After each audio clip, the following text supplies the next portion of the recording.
bago mamatay. Natatakot akong magdusa ang 5 anak na inampon ko.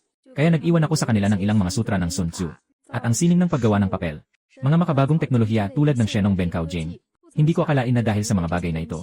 Mabilis akong ibinalik ng sistema pagkatapos ng wala pang 3 taon sa modernong mundo. Sabi ng sistema, pinadali ko ang buhay ko para alagaan ang mga bata. Akala ko papatnubayan ko ang 5 bata sa tamang landas. Pero ang nangyari, matapos akong mamatay, hindi naging mabuting tao ang mga batang ito. Sa halip, gamit ang mga naiwang bagay mula sa akin, naging mga super na kontrabida sila. At napatay pa nila ang pangunahing tauhan. Halos magiba na ang mundo. Wala na akong magagawa. Kaya pinabalik nila ako sa sistema para ayusin ang gulo. Pagkatapos marinig ito, nagalit ako at ang mga kamao ko'y tumigas. Saktong nakatagpo ko ang panganay kong anak na si Shen Gije. Ngayon siya ay ang ministro ng batas ng kasalukuyang dinastya. Ngunit siya ay nauto ng pangunahing tauhan. Habang sinasabi ng lahat na ang kanyang asawa ay may kalaswaan sa iba, nais niyang makipaghiwalay sa kanyang asawa. Wala akong sinabing iba, lumapit ako. Sa harap ng lahat, itinaas ko ang kamay at binigyan siya ng isang sampal. Pats, ang tunog ay talagang malutong. Parang mga nakakita ng multo ang mga tao sa paligid na nakatingin sa akin. Nabaliw na ba? Naglakas loob na saktan ang ministro ng batas.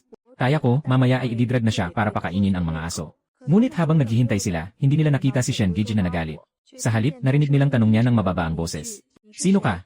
Nagtaas ako ng kilay. Matagal na tayong hindi nagkita, higit sa 10 taon. Nakalimutan na ako ni Gogo.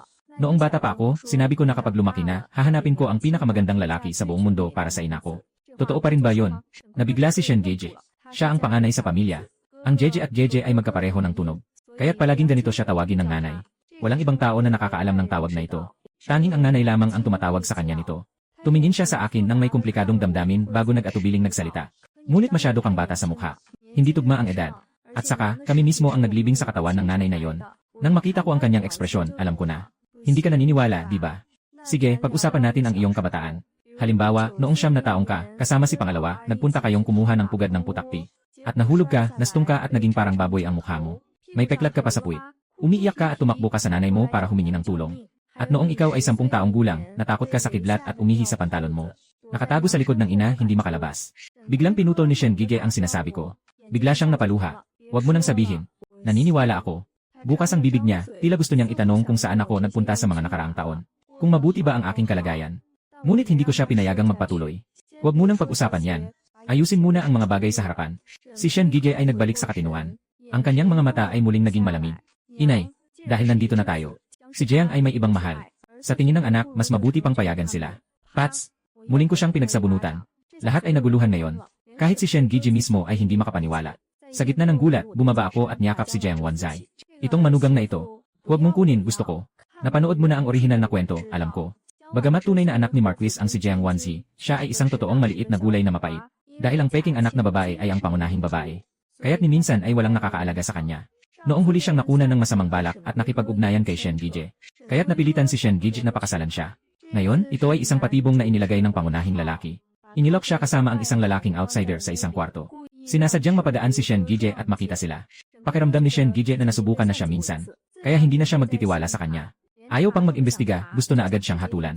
Tungkol sa bakit sinaktan ng lalaki si Jiang Wanzi. Dahil noong hinabol ni Shen Goj ang pangunahing babae, nakakuha siya ng maraming benepisyo. Kasama na rin ang lalaki. Pero simula ng pakasalan ni Shen Goj si Jiang Wanzi. Dahil palagi kong tinuturuan siya na dapat magkasama habang buhay. Kaya tiyak na sisirain niya si Jiang Wanzi at babalik siya para habulin ang pangunahing babae. Patuloy na gagawa ng damit pangkasal ang pangunahing lalaki. Ngunit iba na ngayon. Bumalik na ako. Sa pagkakataong ito, hindi ko hahayaan na iwanan ni Shen Gije ang kanyang asawa. Nang maisip ito, naging mas malambot ang tingin ko kay Jiang Wanzi. Huwag kang matakot, manugang. Ako ang bahala sa'yo. Tumingin ka sa aking anak na lalaki. Hindi na ganun kaganda ang kanyang tingin. Hindi ko alintana kung ano ang iniisip mo. Basta't si Wanzi ay asawa pa rin ng pamilya Shen. Hindi pwedeng may ibang magdungi sa kanya. Ngayon din, kailangan mong linawin ang bagay na ito. Kahit na ayaw ni Shen Gije. Sumang-ayon pa rin siya. Una niyang tinanong ang dalawang apektadong tao. Si Jiang Wanzi ay ayaw nang magsalita pa. Pero niyayakap ko siya at pinisil ng bahagya ang braso niya. Huwag kang matakot. Huwag kang matakot. Ituro mo kung sino ang nagsira sa'yo. Di ko alam kung bakit. Biglang napailing si Jiang Wanzi at napaluha siya. Si Quibi, ang pangunahing katulong ni Ginoong Jiang. Pumunta siya sa akin at sinabi na hindi maganda ang pakiramdam ni Ginoong Jiang. Nais niyang magpahinga dito at makipagkita sa akin. Ngunit pagdating ko dito, agad akong tinulak ni Quibi. At isinara pa niya ang pinto mula sa labas. Bago pa akong makalakad, may dumating na tao sa labas. At siniraan ako na nagnanakaw ng tao. Yung taong nagsabing asawa niya, agad na yumuko at humingi ng tawad. Sinasabi nilang nililigawan ko siya. Agad na napailing ang pangunahing babae na si Jiang Ruotang. Anak, ano ang ibig mong sabihin? Ibig bang sabihin na gusto mong saktan ni nanay? Kawalang katarungan naman. Nabaliw sa galit si Ginoo Jiang. Matagal ko nang alam na ikaw ay isang mapanlinlang na tao. Hindi ko akalain na ganoon ka kasamaan. Sarili mong ginawa ang kahihiyan at nahuli ka. Gusto mo pang isisi sa nanay mo. Sinasabi mong si Kiwei sa tabi ko ang nagdala sa'yo. Gusto kong itanong. Anong pakinabang ko sa pagdawit sa'yo? Ikaw na may pangalan ng babae sa Jiang na gumagawa ng ganitong kahihiyan. Makikinabang ba ang Jiang na pamilya sa ganito? Maraming tao ang nag-uusap-usap sa paligid. Kaya nga, ang sinungaling na ito ay sobrang pangit. Ano bang layunin ni Ginang Jiang sa kanya? Kung kumalat ang ganitong balita, sino pa ang magkakaroon ng lakas ng loob na pakasalan ang anak na babae ng Jiang? Kaya hindi ito makatwiran. Swerte rin si Ginoong Shen. Nakaloko ng isang walang alam na probinsyana. Nakikinig sa mga salitang ito na masakit sa tenga. Sanay na si Jiang Wanzi. Ngunit para sa akin, sobrang nakakairita. Ganito lang ang sinasabi ng lahat. Nakita kong hindi pa rin gumagalaw si Shen Gije. Galit na galit akong pinagsampal siya sa braso. Ano pa ang hinihintay mo? Hindi mo ba narinig ang sinabi ng misis mo? Mabilis, dalhin mo si Kiwei para makaharap. Hindi nakaiwas si Shen Gije. Mapilit niyang inutusan ang mga tauhan na dalhin ang tao. Pero sa pagkakataong ito, mas tiyak na niya na siya talaga ang kanyang ina. Sapagkat sa mundong ito, tanging ang kanyang ina at ang kanyang bunsong kapatid na babae ang makakatulong na mapanatili ang kanyang posisyon. Di nagtagal, dinala ang alipin na si Kiwei. Tahimik na tanong ni Shen Gije. Bakit mo sinubukang lokohin si Jiang Wanzi na pumunta dito ngayong gabi? Nagsusumamo si Kiwei. Inakusahan ng alipin. Hindi ko nakita si mistress ngayong gabi. Bakit hindi ka naglingkod sa hapag? Sa halip, nagtatakbo-takbo ka sa bahay ni Shen. Nasa paglilingkod ako sa misis. Pero biglang sumakit ang tiyan ko, kaya nag-report ako sa kanya para maghanap ng banyo. Hindi ako nang hula o tumitingin ng walang permiso. Laging nakayuko habang naghahanap ng daan papuntang banyo. Nawala ng daan pagbalik. Hindi na nagsalita si Shen Gije. Naghintay na makasama ang mga tao sa bahay. Doon siya nagsalita. Tumingala. Pumunta sila at kilalanin. Sino ang nakakita sa iyo ngayong gabi? Sino ang kinausap mo? Anong sinabi nila? Lahat ay nagtitinginan. Natatakot sa loob. Hindi alam kung ano ang nangyari. Kailangan isa-isang magtungo para makilala si Kiwei. Karamihan sa kanila ay halatang nakahinga ng maluwag. Hindi pa nila nakikita. Wala nang ibang bagay para sa kanya. Kabaligtaran sila. Habang dumarami ang mga lumalapit kay Kiwei, lalo siyang nainip. Isang sulyap lang ang ibinigay ko sa kanya. At naintindihan ko na, ang batang ito, itinuring na isang inabandona. Kung gusto ng mga tao sa likod na protektahan siya, kailangan nilang ipalabas ang espiya na nakatalaga sa tahanan ng Shen para magsinungaling. Ngunit kapag lumitaw ang tatlong iyon, dahil sa pagiging mapaghinala ni Shen Gije sa araw-araw, tiyak na maghahanap siya ng mas malalim. Dapat malaman. Nasa libro, si Gige ay nagkakaroon lamang ng sintomas ng stroke sa isip kapag humaharap sa mga bagay tungkol kay Jiang Ruotang. Kahit na hindi matukoy ang problema, mahirap na itong gamitin sa bahay sa hinaharap. Nais na niyang direktang parusahan si Jiang Wanzi mula pa sa simula. Walang iba kundi ang pag-isip na hindi malinis ang kasal na ito. Palaging nakakainis sa kanya. Tama nga, matapos makilala ng lahat ng mga tauhan, walang sinuman ang nagsabing itinuro ni Kiwei ang daan. Nakatayo si Kiwei. Unti-unting bumagsak ang kanyang katawan. Sa huli, tuluyan na siyang bumagsak sa lupa. Nanginig ang buong katawan. Nagmumula ang laway sa bibig. Ginoo, siya ay naglaslas ng lason. Nagmamadaling lumapit ang mga tagapaglingkod upang tingnan. Huli na. Ngayon, alam na ng lahat ng nasa lugar. Hindi basta-basta ang nangyari ngayong gabi. Matagal nang nakikita ng mga panakot na kababaihan sa likod bahay ang lahat. Pero wala silang pakialam. Masaya silang nanonood. May mga pagtawa o pangungutya, o pagdududa, o mga mapanlait na tingin, ay nakatuon sa pamilya ni Jiang. Ang ginang Jiang ay nanginginig sa galit, na itinuturo si Jiang Wanzi. Ayos lang. Ikaw, masamang palad. Simula nang bumalik ka sa Jiang, hindi ka na tumigil. Ngayon ay kasal na. Pero patuloy pa rin gumagawa ng masama sa amin. Si Kiwei, isang magandang buhay, ay pinabayaan mong masira. Sino ang mag-akalang ikaw mismo ang nagalit sa iba at nagdusa ng kaparusahan? O ikaw mismo ang nag-arte? Si Jiang Wanzi ay tahimik na tumatawa sa loob. Ano bang halaga mo? Maaari mong bilhin ang mga katulong sa paligid ng may bahay. Sino ba ang hindi nakakaintindi sa prinsipyong ito? Ngunit walang gustong maniwala sa kanya. Kung sa tingin mo ay gusto kong saktan ka bilang ina, mas mabuting lumayo ka na. Walang dahilan para bumalik sa tahanan ng Jiang. Hindi rin kami pupunta sa inyo. Sa totoo lang, wala naman akong halaga sa iyong mga mata bilang ina. Basta't hindi mo ako tawagin, nanay ko ito. Basta't hindi mo kayang tawagin ang nanay na ito. Ayaw mong tawagin. Kahit isang tawag, ayaw mong gawin. Kahit na matapos ang sinabi ng ina, ayaw pa ring tawagin. Kahit na hinahatak siya ni Jiang Ruotang, tinawag. Hindi man lang lumingon at umalis. Sigurado siyang hindi magtatangkang pigilin siya ni Shen Gije para magtanong. Asawa ng isang mataas na opisyal. Hindi basta-basta maaaring husgahan. Kung may paratang, dapat may matibay na ebidensya. Nakita na umalis ang mag-ina ng Jiang. Ang ibang bisita ay umalis na rin. Masaya at maganda. Ngunit nakakasira kung makialam sa buhay ng iba. Kahit na nagtataka kung sino ang nagbabalak kay Jiang Wanzi. Mas nagtataka ako kung bakit tinatawag ni Shen Gije ang batang babae na yon na ina. Kailangan ko na lang itong itago. Hanggang sa mawala ang mga tao. Saka ako magsasalita. Hindi pa tiyak kung sino ang nasa likod nito. Ngunit walang duda na si Wanzi ay naipit ng ibang tao. Ito ay walang pagdududa. Ano sa tingin mo? Tahimik na tumango si Shen Gije. Kaya maghihiwalay pa ba? Inay, mahirap ang usaping ito. Kakauwi nyo lang, hindi nyo alam. Nagdahan-dahan siya. Malalim ang isip ni Jiang. Makasarili at lihim. Ganitong tao. Mahihirapan ang anak na maging katuwang sa buhay. Kahit na hindi sila maghihiwalay sa pagkakataong ito. Sa hinaharap kapag may mali, kailangan pa ring maghiwalay. Kapag wala siyang kasalanan, susuportahan ng anak ang mga alituntunin ng pamilya. Hindi nakikialam sa mga alitan. Pero hanggang doon na lang. Itinaas ko ang kilay. Hindi ko alam. Ako na may bukas na mata sa mga kwento. Alam ko ito ng mas mabuti kaysa sinuman. Ngunit ngayon ay tamad akong makipagtalo. Ang mukha ni Jiang Wanzi ay puno ng pagod. Halatang pagod na pagod ka na. Sige na. Ipagpatuloy mo na ang pag-imbestiga. Mag-ayos ka muna ng matutuluyan. Sabi ko pa. Malapit sa Wanzi. Ngumiti si Shen Gage. Yung bahay ni Jiang masyadong malayo. Mas mainam na dito ka na lang sa pangunahing silid. Talagang hindi siya mapakali na ang ina ay masyadong malapit kay Jiang. Ang muling pagkabuhay ay talagang kakaiba. Kung mapapansin ni Jiang ang mga palatandaan. Kung magpapakita siya ng ibang hangarin. Ang usapin tungkol sa mga espiritu at Diyos. Laging isang malaking tabuo sa kaharian. Hindi rin siya makapag-isip ng maayos. Bakit patuloy na pinoprotektahan ng ina si Jiang? Nasa pangunahing tahanan ka ngayon. Nakakainis ang palipat-lipat. Ikaw ang pinuno ng pamilya. Hindi tama ang tumira sa ibang tahanan. Kaya't sa tabi ng Wanzi. Agad na ayusin mo. Ipinakita ko lang ang kamay ko. Naalala ko na naman ang isang bagay. Kumuha ng isang maliit na kahon na may baw at iniabot ito. Para sa iyo. Maligayang kaarawan. Sa ating nakatatandang kapatid na Shen. Narinig ang matagal nang nawalang. Nakatatandang kapatid. Umiinit ang mga mata ni Shen Gage. Bumalik na talaga si inay. Salamat, inay. Salamat sa anong bagay. Agad-agad ang pagbabalik na yon. Hindi ko na nagawa ang cake. Sa susunod na taon, bibigyan kita ng kapalit sa iyong kaarawan. Mahigpit na hinawakan ni Shen Gage ang regalo. Kumakabog ang mga daliri. Sa susunod na taon, totoo bang magkakaroon pa ng susunod na taon? Hindi mapigilan. Kaya't si Shen Gage ay napilitang ilipat ako sa bakuran katabi ni Jiang Wanzi. Mabuti na lang at kahit na ang bakuran ay medyo malayo. Nandyan ang mga kailangan. Sa tingin niya, kulang pa rin. Tumawag ulit siya ng 5 katulong. 10 tagapag-alaga ang pumunta. Yung tagapamahala pa ang nagdadala ng mga kahon na puno ng gamit. Lola, Ginoo ng matanda. Napailing si Ginoo ng tagapamahala. Sa edad niyang higit 50 taon. Tinatawag na isang dalagang 18 o 9 na taong gulang ang matanda. Ngunit ito ay utos mismo ng matanda. Hindi lang siya. Pati ang mga nakaluhod na mga katulong ay nag-aalala sa kanilang isipan. Pagbalik sa kanyang bakuran, si Jiang Wanzi ay medyo nalilito. Akala niya, sa gabing ito ay hindi siya malulunod. Ngunit hindi siya makakatakas sa isang sulat ng paghihiwalay. Hindi ko inasahan na makakabalik ka ng buo. Siya, ang katulong na si Zikyu, ay umiiyak pa rin sa takot. Ginoo, dapat lagi mo akong isama sa susunod na pupuntahan mo. Kagabi, nag-iisa ka lang. At doon ka nalagay sa panganib. Si Jiang Wanzi ay may kasalanan. Kung hindi ko narinig na si Ginang Jiang ay nagkasakit at naguguluhan, hindi siya mag-isa na sumama kay Kuai Wei. Sa huli, sa isip ni Ginang Jiang, mas mahalaga pa si Kuai Wei kaysa sa kanya. Napakakatawa-tawa. Ang mga nananakit ay nagdurusa ng kanilang sariling bunga. Talagang nakalulungkot. Kung hindi lang dumating yung kakaibang babae kagabi, siguro walang makakapagsalita para sa kanya. Ginoo, hindi po ba kayo masama ang pakiramdam? Gusto niyo pong tawagan ang doktor? Sang Wanzai, tumango. Ayos lang po ako. Mag-isip ng ilang bagay. Maghanda ka ng mainit na tubig. Kumuha ka rin ng pagkain. Bihira ang tao sa kanilang bakuran.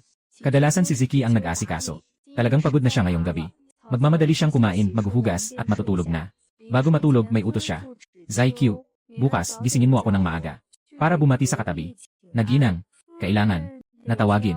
Ang matandang ginang, inutusan ng Ginoo. Lahat ng tao sa buong mansyon ay kailangang tawagin siya ng ganoon. Mula ngayon, ang mga bagay sa mansyon. Malamang siya na ring matandang ginang ang magpapasya. Nang marinig ito ni Jiang Wanzi, wala siyang naramdamang kahit anong emosyon. Alam niya kung paano nangyari ang kasalang ito. Malinaw sa kanya. Kailanman, hindi siya umasa na magiging magkasundo sila ni Shen Gage bilang mag-asawa. Pagkatapos ikasal, nananatili siyang tapat sa kanyang tungkulin. Hindi nakikialam sa kapangyarihan ng pamilya. Para sa kanya, may pamilya, may makakain, may suot na damit, tapos na ang lahat, masaya na. Nakakatawa nga lang. Noong araw, hindi kami nakakabusog sa probinsya. Pagdating namin sa Beijing, kahit sa pamilya Jiang, hindi pa rin kami nakakabusog. Sa halip, ikinasal siya sa pamilya Shen. At nagkaroon ng sarili niyang maliit na kusina. Kahit hindi siya close sa mga kapatid ni Shen. Pero magalang sila sa kanya. Hindi siya pinapahirapan. Kinabukasan ng maaga. Inaantok ako. Pero hindi makatulog. Mula sa modernong panahon papuntang sinaunang panahon. Para bang mula sa karangyaan patungo sa kahirapan. Matanda na. Ginoong matanda. Gising na po ba kayo?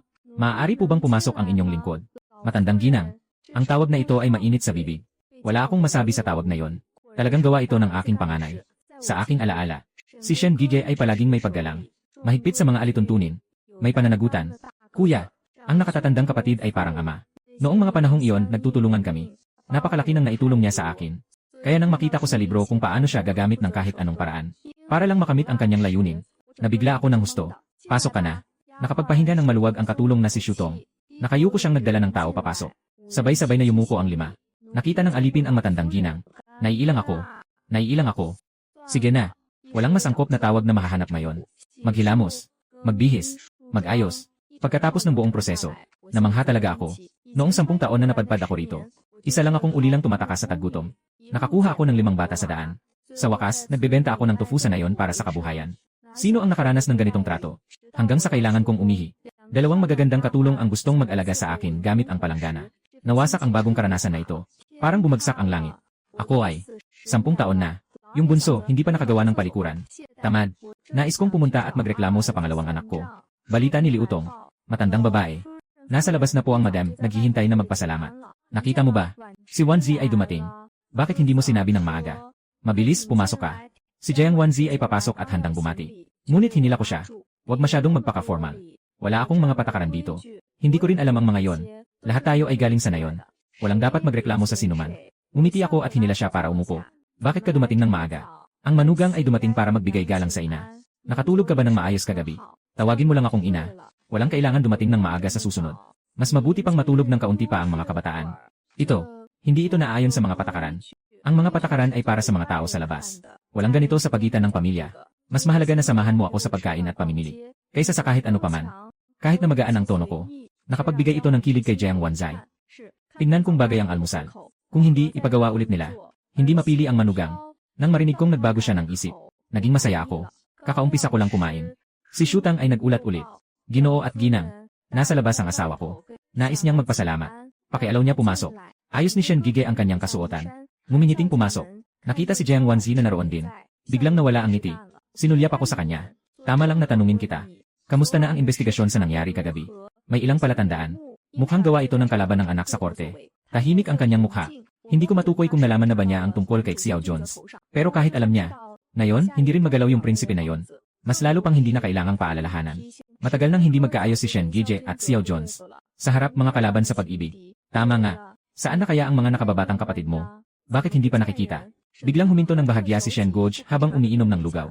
Sabay na sumagot. Nasa pag-inspeksyon ang pangalawang kapatid sa tindahan. Sumama ang pangatlong at pang-apat na kapatid para maglibang. Nasa paaralan ang bunso. Hindi pa araw ng pahinga. Saan siya pumunta? Naboboard din ako sa kabisera. Babalikan ko sila sa ilang araw.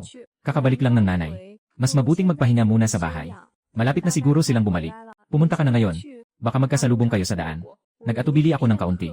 Tumango ako. Sige, ako na ang mauuna sa mga gawain. Kung mainip si nanay, pumunta siya sa kwarto ng pera para mag-withdraw. Maglakad-lakad muna siya. Si Shen Gi ay muling tumingin kay Jiang Wanzi. Salamat sa pagtulong mong alagaan ang ina. Ito ay bahagi ng tungkulin ng isang anak na babae. Si Jiang Wanzi ay tumayo. Nang umalis si Shen Gije, umiti lang ako nang may pagkaintindihin. Alam mo ba kung nasaan yung 4 na maliit? Sigurado ako. Nagsisinungaling si Shen Gije. Yung pagmamadali niya, parang kabataan na may hiya. Tumanggi si Jiang Wanzi. Hindi sila madalas nasa bahay. Nakita ko lang sila noong mga araw ng kasal. Ilang araw pagkatapos ng kasal, umalis na silang lahat. Nahihirapan siya sa kanyang katayuan. At hindi rin siya nagtatanong ng marami. Sige na, yung pangunahing tauhan sa librong iyon ay hindi ko anak. Wala masyadong impormasyon tungkol sa kanilang destinasyon. Alam lang na sa huli, isa-isa silang namatay. Doon lang lumitaw ang ilang pahina. Sa puntong ito, hindi ko talaga alam.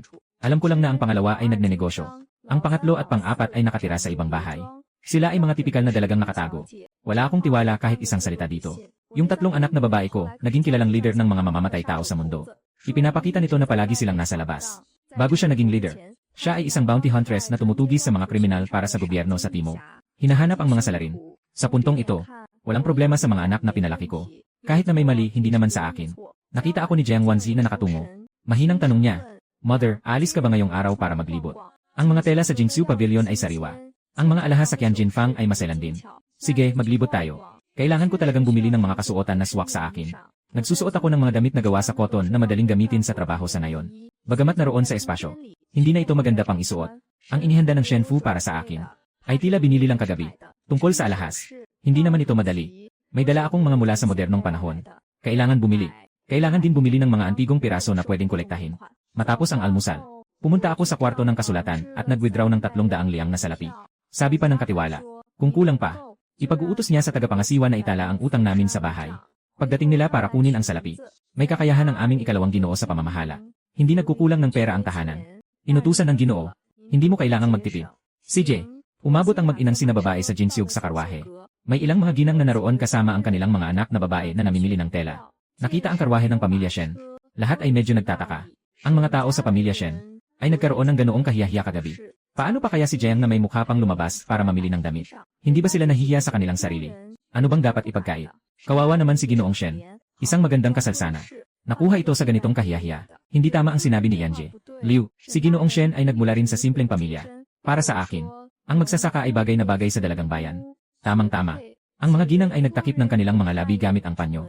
At tahimik na nagtatawanan. Talagang swak na swak, no? Lahat sila galing sa kabundukan. Baka sa bahay pa nga nila, nagkakaroon na sila ng palitan ng mga karanasan sa pagtatanim. Makikita ang dalawang tao na bumaba mula sa karwahe. Yung mga kababaihan, mata nila ay nagningning. Nagsimula nang mag-ingay ang usisero.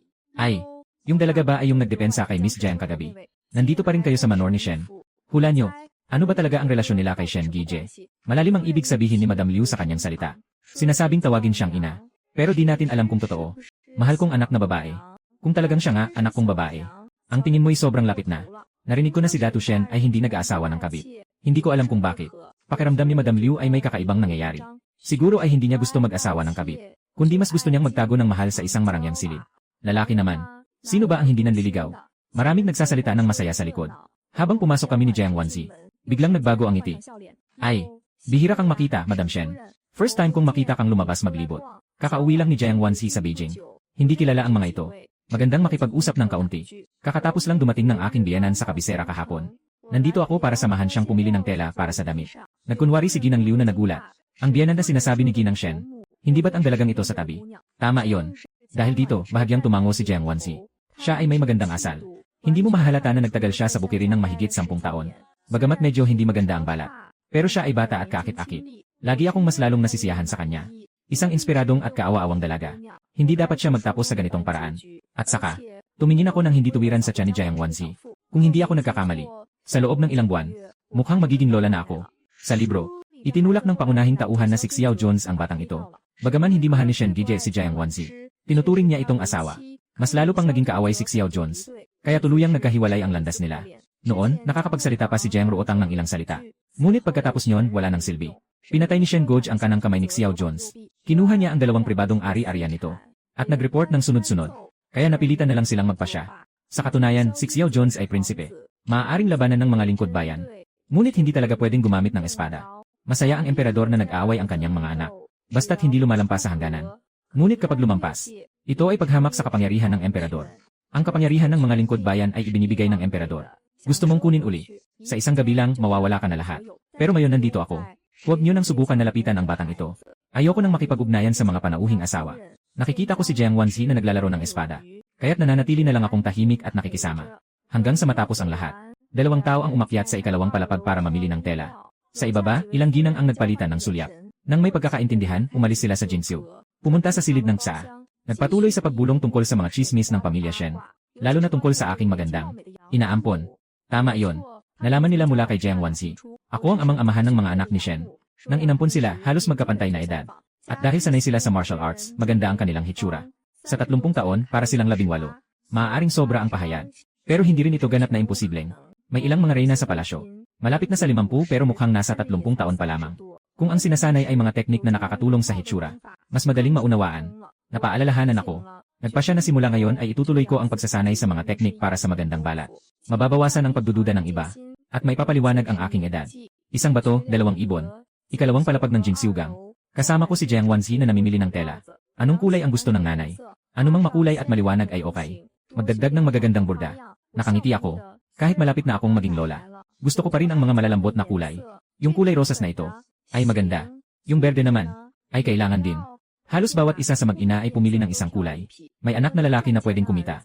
Naiintindihan ko na kung ano ang ibig sabihin ng paggastos ng hindi nag-aalala. Ang nakabahala sa akin ay si Jiang Wanzi. Nakasulat sa libro na mahirap ang kanyang kabataan. Pero kapag gumagastos siya, pakiramdam niya ay sobrang kalmado. Hindi tulad ko. Noong mahirap pa kami, para kaming nag-enjoy sa paggastos. Pero sa loob, masakit ang puso. Nasa kalagitnaan ako ng pag-isip. Maingat na pinili ni Jiang Wanzi ang tela at pinili na niya ito ng mabilis. Nagdagdag ako ng ilang tela na angkop para sa ilang bata at kay Jiang Wanzi. Bumaba silang dalawa para magbayad. Halos 20 piraso ng tela ang naibenta.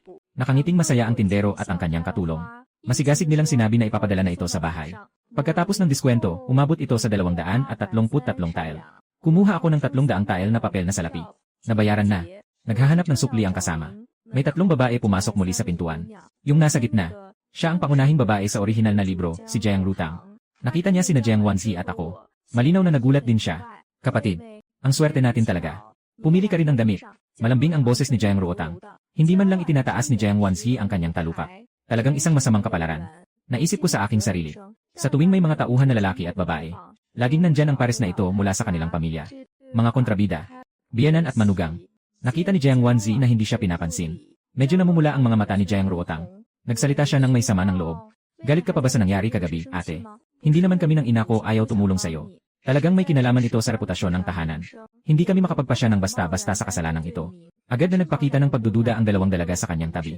Gumawa siya ng kahiyahiya. May mukha pa siyang sisihin ng iba. Hindi siya dapat magreklamo sa iba. Matagal na siyang pinauwi. Si Jiang Wanzi ay nagkunwaring hindi narinig.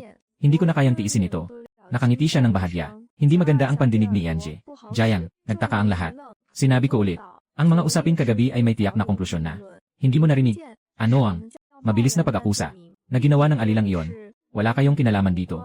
Kahit ang malapit na katulong ay kayang bilhin para saktan ang sariling anak. Sasabihin mo bang hindi alam ni Ginang Jiang? Sino ang maniniwala? Si Jiang Ruotang ay nag-init ang mukha. Ang mga luha ay umiikot sa kanyang mga mata. Naiintindihan mo ng mali. Hindi ko yon ibig sabihin.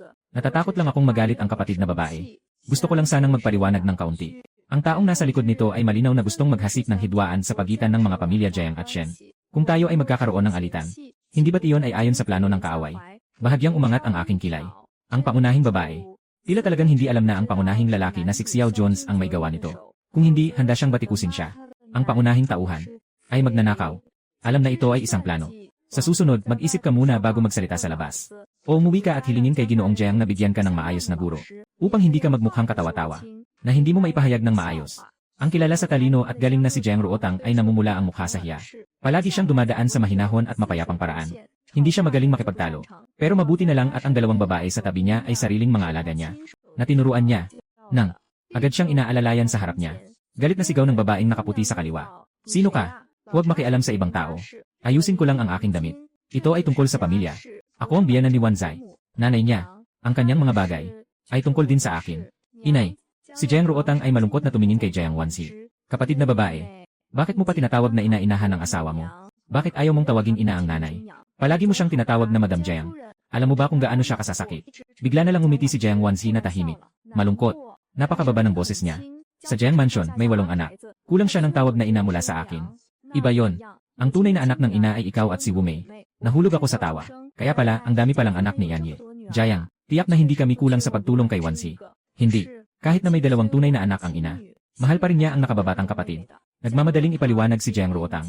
Sapat na. Pinutol siya ni Jiang Wanzi. May kalmang tingin. Sino ang pinahahalagahan niya? Alam mo, alam ko. Sa harap mo. Kahit si Wumei ay kailangang umalis. Paano pa ako, isang probinsyang bumalik? Tungkol sa dahilan kung bakit hindi ko siya tinatawag na ina. Jiang Ruotang, nakalimutan mo ba? Ang tinatawag ko sa simula ay inay. Sinasabi mismo ni Ginang Jiang na hindi siya ang inay ko. Isa lang ang kinikilala niyang anak na babae. Kinuha niya ang sukli na ibinigay ng katulong at humarap sa akin ng may paggalang. Inay, uwi na tayo. Tara. Magkasamang umalis ang biyanan at manugang. Umalis ang karwahe. Nakapang-uyam ang dalagang nakapulang damit. Sino bang may pakialam na makipag-ugnayan sa kanya? Ruotang, sa susunod na makita mo siya, huwag mo siyang pansinin. Para hindi ka na maiinis. Si Jiang Ruotang ay marahang umiling. Siya ay tunay na anak ng kanyang ina. Umaasa akong magkasundo silang mag-ina. Kung sila ay magkasundo, may pwesto ka pa sa Jiang Mansion. Si Yanye, na nakasuot ng berde ay nag-aalala. Tungkol sa lahat sa Jiang Mansion. Hindi naman talaga akin yon. Nakuha ko ang pagmamahal ng ina sa loob ng maraming taon. Kailangan ko nang ibalik ito. Sabi ni Jiang Ruotang. Ngunit sa loob-loob niya, hindi siya naniniwala. Bago bumalik si Jiang Wanzi, talagang nag-alala siya. Ngunit nang makita ang mismong si Jiang Wanzi, nawala na ang mga alalahanin niya. Isang walang talino, walang pangalan. Isang nakakatawang mayabang na probinsyana. Kailangan ng Jiang pamilya ang katulad niya. Isang dalagang may magandang asal. Tama lang. Hindi naman siya nagbabalak na pakasalan si Shen Gije. Isang opisyal ng hukuman na nagmula sa mahirap na pamilya. Hindi ka kailanman makakasingit sa prinsipe. Sige na. Alam kong nag-aalala kayo sa akin. Pero tinuruan ako ng ina ko ng ganito katagal. May mga natutunan na ako. Kahit na umalis ako sa bahay ng Jiang, kaya ko pa rin mabuhay. Huwag na nating pag-usapan yan. Pumili ka na ng damit. Ngayon, pumili kayo ng 2 piraso. Ibigay ko sa inyo. Bilang pasasalamat sa pagsasalita para sa akin kanina. CJ, hindi na ako mag-aalangan. Hinawakan ng dalagang nakapink ang kanyang braso. Ngunit tinanong ng dalagang nakapgreen. Ruotang, kasya pa ba ang buwan mong pera? Gusali ni Jiang. Hindi ka ba tinipid dahil sa iyong angkan? Ngumiti si Jiang Ruotang. Wala naman. Lolo at lola. Ama at ina. Maghihintay ako tulad ng dati. Ay, ganun lang. Pag-uwi sa bahay, nakita kong hindi maganda ang pakiramdam ni Jiang Wanzi. Ipapahinga muna niya. Ako na ang tumawag kay Shutong. Matagal na siyang nandito sa bahay. Sa lola. 3 taon na. Sabihin mo ang tungkol sa ibang mga bata. Sumang-ayon si Shutong. Ikwento ang alam niya. Ang pangalawang anak na si Shen Gixian ay matagal nang nagnenegosyo sa Timog. Bihirang umuwi sa Beijing. Ngunit bawat taon ay nagpadala siya ng malaking halaga ng pera sa tahanan. Isang bahagi para sa mga gastusin sa bahay. At ang bahagi ay para sa dividendo ni Shen Gije. Pinakamalaking kita sa Jingli, Jin Yulu, ay ang kanyang negosyo. Ang ikatlong anak na si Shen Giwan ay mahusay sa martial arts. Palagi siyang sumasama sa ikalawang kuya sa pagdadala ng kalakal sa Hilaga at Timog. Para sa reputasyon. Sa labas, sinabi lang na ang dalawang dalaga ay nagpapahinga sa Timog. Si Shen Ginyan, ang ika-4 na anak, ay laging may amoy ng gamot sa katawan. Payat ang katawan. Ayaw lumabas. Alam ko sa aking puso. Hindi mahina si Lausi. Nag-aral siya ng medisina. Noong panahon na yon, ibinigay ng sistema ang mga aklat medikal. Sa araw, mga reseta para sa pagligtas ng tao. Sa gabi, kapag tinamaan ng liwanag ng buwan, nagiging lason ang mga ito. Ang hindi pagkakaintindihan ay nagdala kay Lausi sa mga espiritu. Nadaan. Kailangan kong itala ang bagay na ito sa sistema. Nang pag-usapan si Lausi, may alalahanin sa tono ni Shutong. 3 taon na siyang nandito sa Shen Mansion. At itinuring na niyang tahanan ito. Noong una, kahit may sakit siya, pinilit pa rin niyang magtrabaho. Napansin iyon ng ikatlong prinsesa at agad na nakita na siya ay may lagnat. Pinayuhan niya itong magpatingin sa doktor at binigyan pa ng bakasyon. Iyon ang unang pagkakataon na naramdaman niya. Na tinitignan siya bilang isang tao. Kaya't buong puso siyang nagsumikap na maging isang mahusay na alipin. Nais niyang makalapit at maglingkod ng personal. Sa amoy ng gamot sa katawan ng ikatlong prinsesa. Payat na katawan. Masyadong nakatago ang ugali. Nakikita niya lahat ito. Ngunit hindi siya nagsasalita. Masama ang balita kung malaman ng iba na may problema ang anak na babae. Sa huli, ito ay masamang bagay. At si ikalimang anak. Tinanong ko. Biglang natigil si Shutong. Nagtatago ang tingin. Si Fifth Young Master. Sa totoo lang. Si Fifth Young Master. Dapat wala siya sa paaralan. Parang may nangyari sa kanyang paa. Parang nagkaroon siya ng aksidente. Nagsalita si Shutang. Agad siyang yumuko. May nangyaring hindi maganda sa kanyang binti. Bumigat ang aking puso. Sa librong iyon, halos hindi lumabas si Lao Wushen Giche sa harapan. Nabubuhay lamang siya sa mga salita ng iba. Maraming tao ang nag-isip na siya ay namatay na sa labas. Ngunit malinaw na sinasabi ng sistema. Nalima silang lahat. Pinalakas ng mga kontrabida. Bigla akong naisip ang isa pang tauhan sa libro. Yung nagwasak sa kaharian ng Xia. At nagpasimula ng digmaan sa 5 bansa sa loob ng 1 siglo. Isang matapang na naka-wheelchair. Hindi. Yung mahiyain sa bahay nila. Mahilig umiyak. Mahilig makisama. Medyo may pagkamaalaga. Yung maliit na sweetie. Siguro yung pang-5. Paano siya nasaktan sa binti? Si Shutong ay umiling. Hindi ko alam. Noong huli, umuwi na ang ika-5 ginoo. Nasa wheelchair na siya noon. Ang wheelchair na iyon ay espesyal na ginawa ng ika-2 ginoo para sa kanya. Siyempre alam ko ang tungkol sa wheelchair. Ito ay isang ideya na nabanggit ko noon kay ika-2. CJ, naiintindihan na. Bumaba ka na muna. Hintayin mong bumalik si Shen Gege. Papasukin mo siya para makausap ako. Walang kailangan kay Shutang na iparating. Pagdating ng dilim, diretso nang pupunta si Shen Gege sa Kingsin Courtyard. Nanay, anak, bumati ka. Pumasok ka at umupo. Kung gusto mo lang makipagkwentuhan, sabihin mo na. Bakit ka pa bumabati? Tumingin lang ako sa kanya. Ngumiti ng bahagya si Shen Gege. Pumasok ang isang taong may taas na 1 metro siyang. Naging madilim ang kandila sa loob ng bahay. Umupo siya sa ibaba. Mag-ina ay hindi nagsalita agad. Tanging tahimik na umiinom ng tsaa. Yung tsaa, dinala mula sa baryo. Tinikman ko. Naalala pa ni nanay. Ang bagong tsaa ng pamilya Lusan Shu ngayong taon. Ipinadala ng ahensya ng mga tagadala. Si Lu Chengfeng dapat ay ikakasal na ang kanyang maliit na bato, di ba? Huminto sandali si Shen Gije sa paghawak sa tasa ng tsaa. Tahimik ang tono. 7 taon na ang nakalipas. Nalunod. Napatigil ako. Yung batang maliliit na naghabol sa akin para humingi ng candy noon. Wala na sila. Lahat nagbago na. Nasaan na sina Uncle Lusan at Aunt San? Matagal na silang malungkot. Noong nakaraang taon, inampun nila ang isang magkabarkada na batang ulila. Ngayon, may mga anak na silang masaya sa piling nila. Hindi na ako magtatanong. Akala ko mag-uusap lang kami ng kaunti bago ko tanungin si Lao. Mas lalo pang naging tahimik ang paligid. Ngayon ay naglalakad-lakad si Wanzai kasama ko. Masaya ka ba? Mas masigla ba ang Shenjin kaysa sa aming lungsod? Kasama si Wanzai. Siyempre, masaya ako. Bumili ako ng ilang tela. Balang araw gagawa ako ng ilang disenyo. Para sa inyo, bawat isa ay gagawan ko ng bagong damit. Ngumiti si Shen Gage. Naghihintay ang anak niya. Parang napadpad lang siyang magtanong. Tila may gusto si nanay. Kay Jiang Shai. Asawa ng anak mo. Manugang ko. Gusto ng hindi normal. Hindi naman ako nang-aapi ng tao. Ang nanay ay tiyak na pinakamabuting biyanan sa mundo. Ilan na ba ang nakita mong mga biyanan? Sinasabi mong siya na ang pinakamabuti sa mundo. Napatawa ako. Hindi ko pa nakita. Pero anong ginagawa ng nanay? Sa mata ng anak, siya ang pinakamaganda. Sinasabi niya ito ng tahimik. Ngunit alam ko na seryoso siya. Hindi marunong magdaldal si Shen Gage. Marami silang napag-usapan ng mga alaala. Maraming detalye na sila lamang ang nakakaalam. Nang makipag-usap na, kung hindi ko pa mapapansin na nagtatanong ang anak ko gamit ang mga pahiwatig. Talagang bobo na ako. Hindi ko na lang pinuna. Sa halip, sinundan ko ang usapan. At nagsabi ng maraming bagay na alam lang namin dalawa. Ramdam ko. Yung tensyon sa katawan ni Shen Gije. Ang hangin ng pagsusuri ay unti-unting humuhupa. Nang siya ay handang tumayo at umalis. Bigla akong nagsalita. Xiao Wu, nasa akdang ito talaga. Tumigil si Shen Gije sa kanyang galaw. Alam niya, hindi na maitatago. Sa totoo lang, hindi naman talaga siya nagplano na itago ito. Kung hindi, hindi niya sana ipinasa yon. Sa buong tahanan ayon sa utos ng matandang ginang. Niya, natatakot lang siya na ang ina ay bagong balik.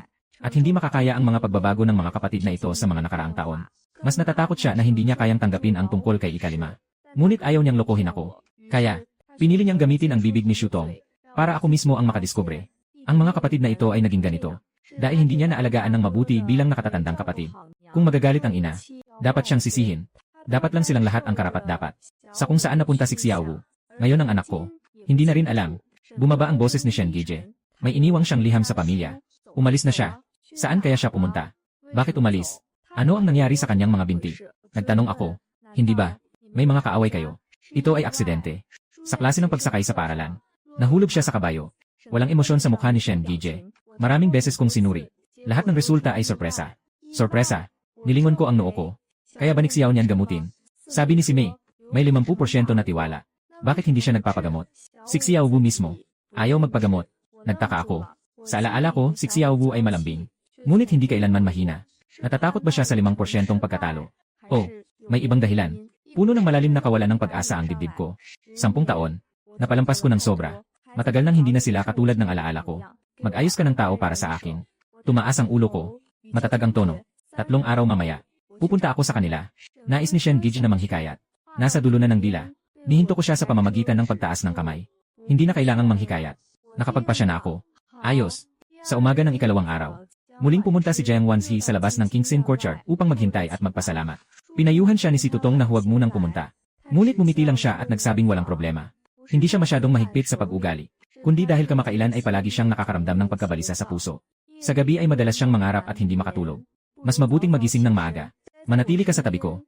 Naramdaman niyang may kapayapaan sa puso.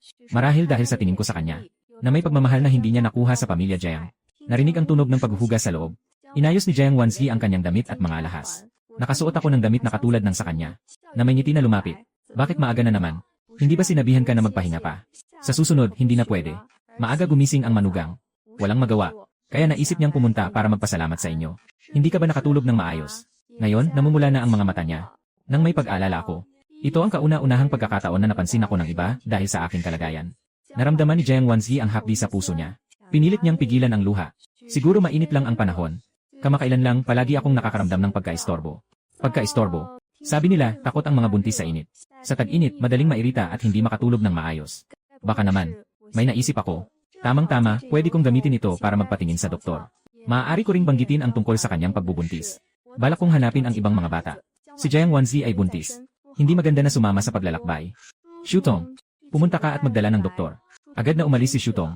Si Jiang Wanzi ay medyo naguguluhan. Nanay, ang manugang ay hindi lang makatulog ng maayos. Hindi na kailangang abalahin ang doktor. Ano bang abala dito? Hindi naman ako hindi nagbabayad.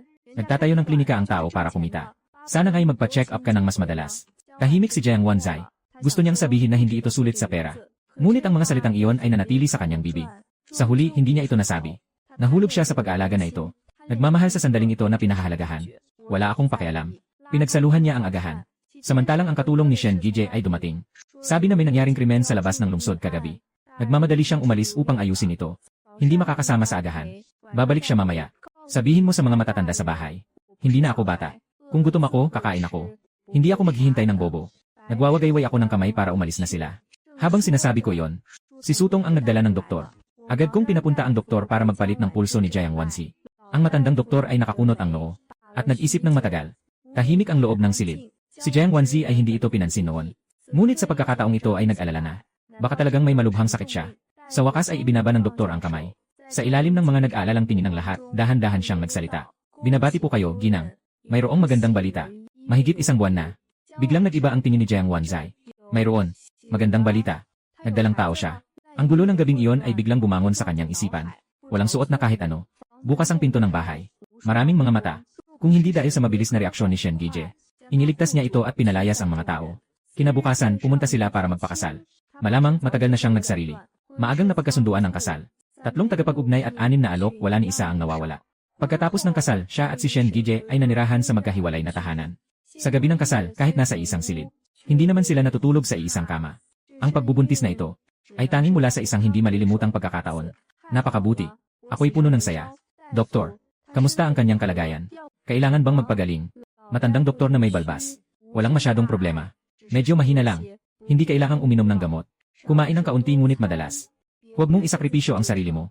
Nang marinig ko ang diagnosis ng doktor, parang may tumalon sa puso ko. Ngunit pilit akong ngumiti. Pinapunta ko si Shutang para ihatid ang doktor. Nang bumalik ako, nakita kong si Jiang Wanzi ay nakaupo pa rin at nakatulala. Lumapit ako at hinawakan ang kamay ng manugang. Bumaba ang boses ko. Mga bagay ng bata. Mag-isip ka ng mabuti. Magkaanak o hindi. Suportado ka ng nanay. Nanay, naguguluhan ako. Maaari bang magdesisyon ng mas mamaya? Nagsisi si Jiang Wanzi sa kanyang sinabi. Baka sa tingin niya, ayaw niyang mag-iwan ng tagapagmana sa pamilya Shen. Kahit na palagi siyang nagsasabi ng mama. Pero sa huli, siya ay biyanan. Hindi siya tunay na ina. Kung ganito ang kanyang ginagawa, magagalit kaya ang ina? Tahimik siyang tumaas ang tingin. Nakita niyang walang bahid ng galit sa aking mukha. Tanging banayad na paghihikayat. Ang nagbigay sa akin ng lakas ng loob upang magtanong. Inay, kung talaga ayaw ko sa batang ito, hindi ka rin magagalit. Umiikot ako ng ulo. Ang katawan ay iyo. Magtatagal o hindi. Nasa iyo ang pasya. Kung babae. Nabigla ako. Huwag mong sabihin na mas pinapaboran mo ang lalaki. Hindi ba maganda ang babae? Hindi ba't ikaw ang nagbuntis at naghirap para mailabas siya?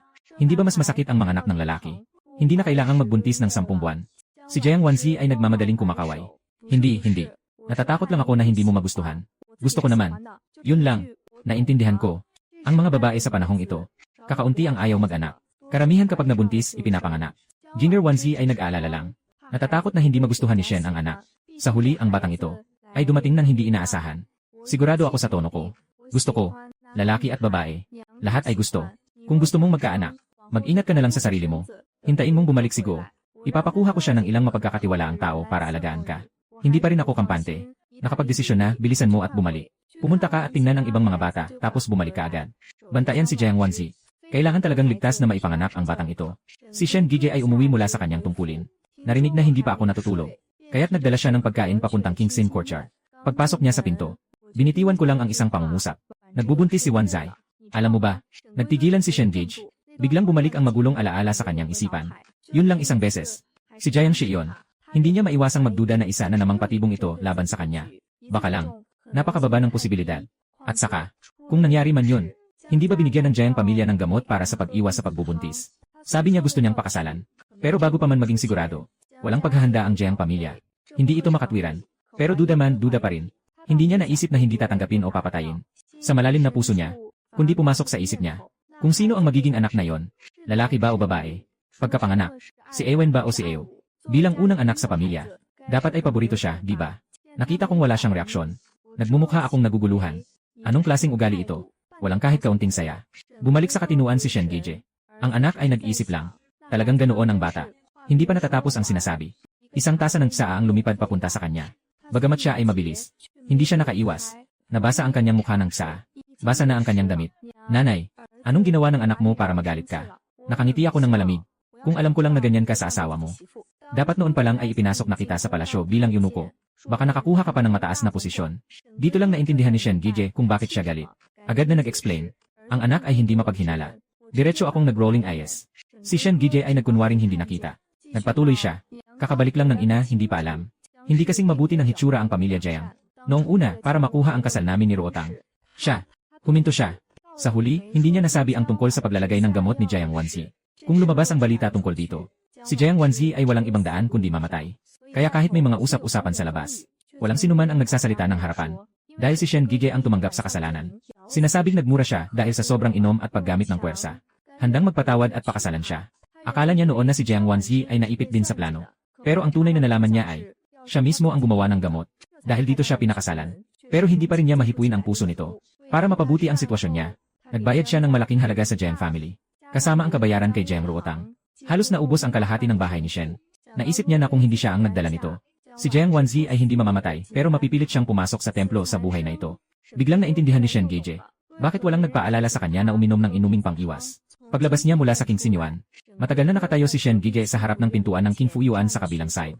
Tahimik na nagtanong ang kasama ni Songming. Ginoo, kakatok ba tayo? Huminga ng maluwag si Songming. Lumapit at bahagyang kumatok sa pinto. Nang makita ng babaeng tagapagbukas ng pinto na si ZQ si Shen Gije, nagtaka siya at lumaki ang mga mata niya. Sino pa kundi ang Ginoo? Sino ang hindi nakakaalam sa buong tahanan ng Shen? Maliban sa gabi ng kasal, hindi na nagtagal ang Ginoo sa silid ng ginang.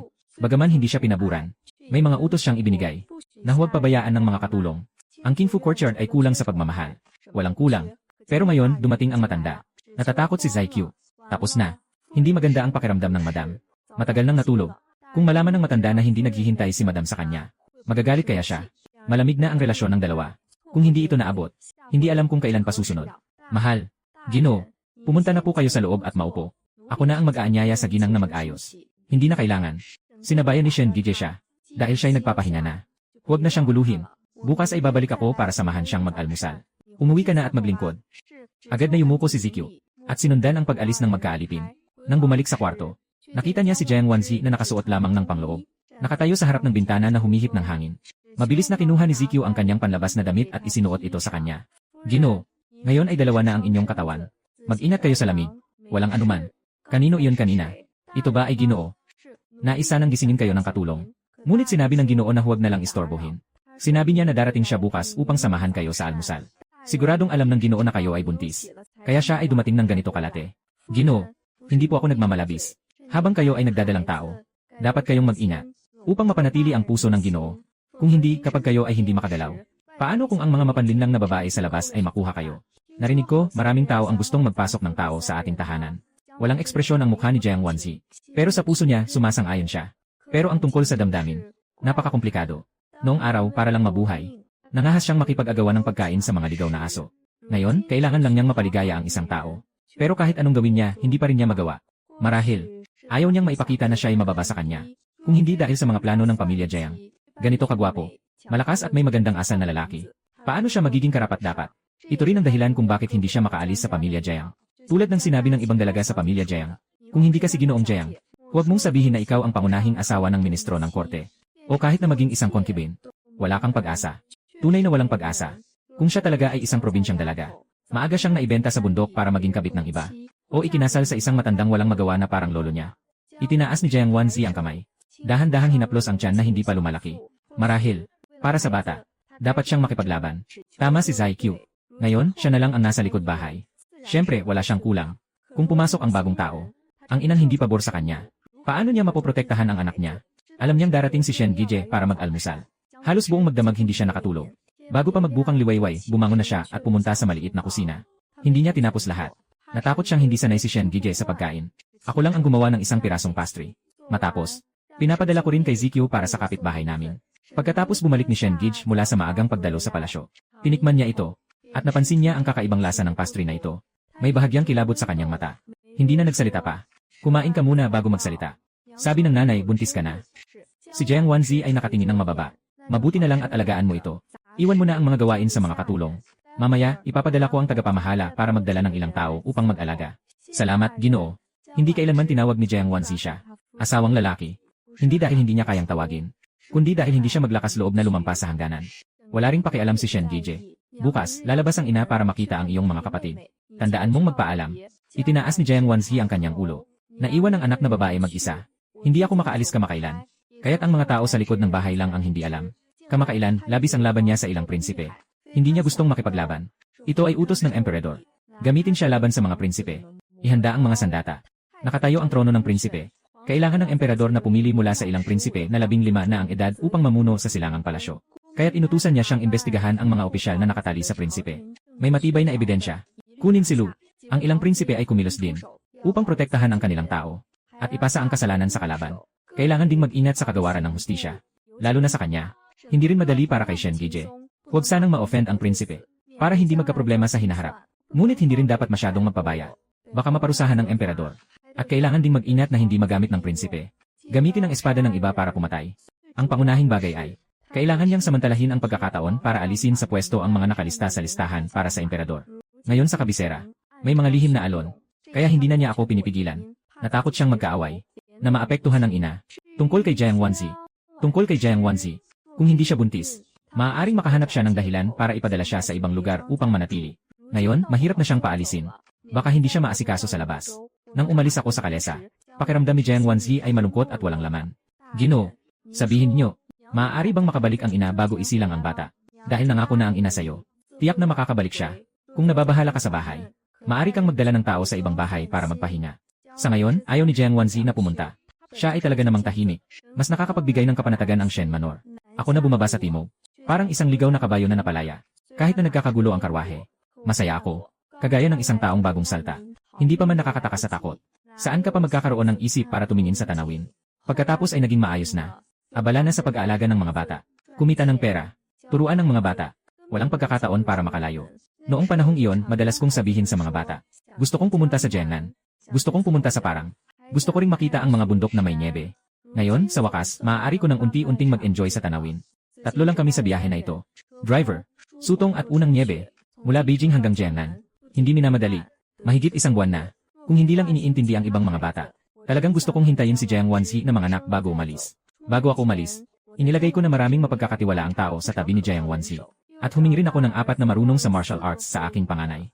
Pinayuhan ko si Jiang Wanzi. Kahit ano paman, huwag nang makipagkita sa mga tao ng Jiang.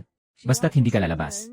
Huwag kang masyadong makipag-ugnayan kay Jiang Ruotang. Para hindi ka matulak ng lalaki. Pero hindi pa rin ako kampante. Sa daan, nangusap si Sutong ng tawagin. Lola, nakatagpo ako ng sagabal. Kapag nasa labas, huwag tawagin ang matandang babae. Tawagin ang dalaga. Ang dalagang 18 o 19 na taong gulang ay tinawag. Matandang babae. Ang ibang tao ay baka isipin na sila ay mga tanga. Dalaga. Ngayon natatakot akong mawalan ng matutuluyan. Tignan natin, dito na lang muna tayo magpahinga. O kaya magpatuloy pa tayo ng kaunti. Binuksan ko ang kurtina at tiningnan sa labas. Papalo na ang paglubog ng araw. Malapit nang magdilim. May 20 kahoy sa tabi ng daan. May malawak na bakanting lugar sa gitna. May isang maliit na sapa sa ibaba. Dito na lang tayo. Delikado ang maglakad sa gabi. Madilim at hindi makita ng maayos. Pagod na rin ang karwahe. Hindi marunong makipaglaban si Shutong. Pero marunong ng kaunti si Chuksui at ang karwahe. Ngunit hindi kami nag-aalala ni Shen Gije na mapahama.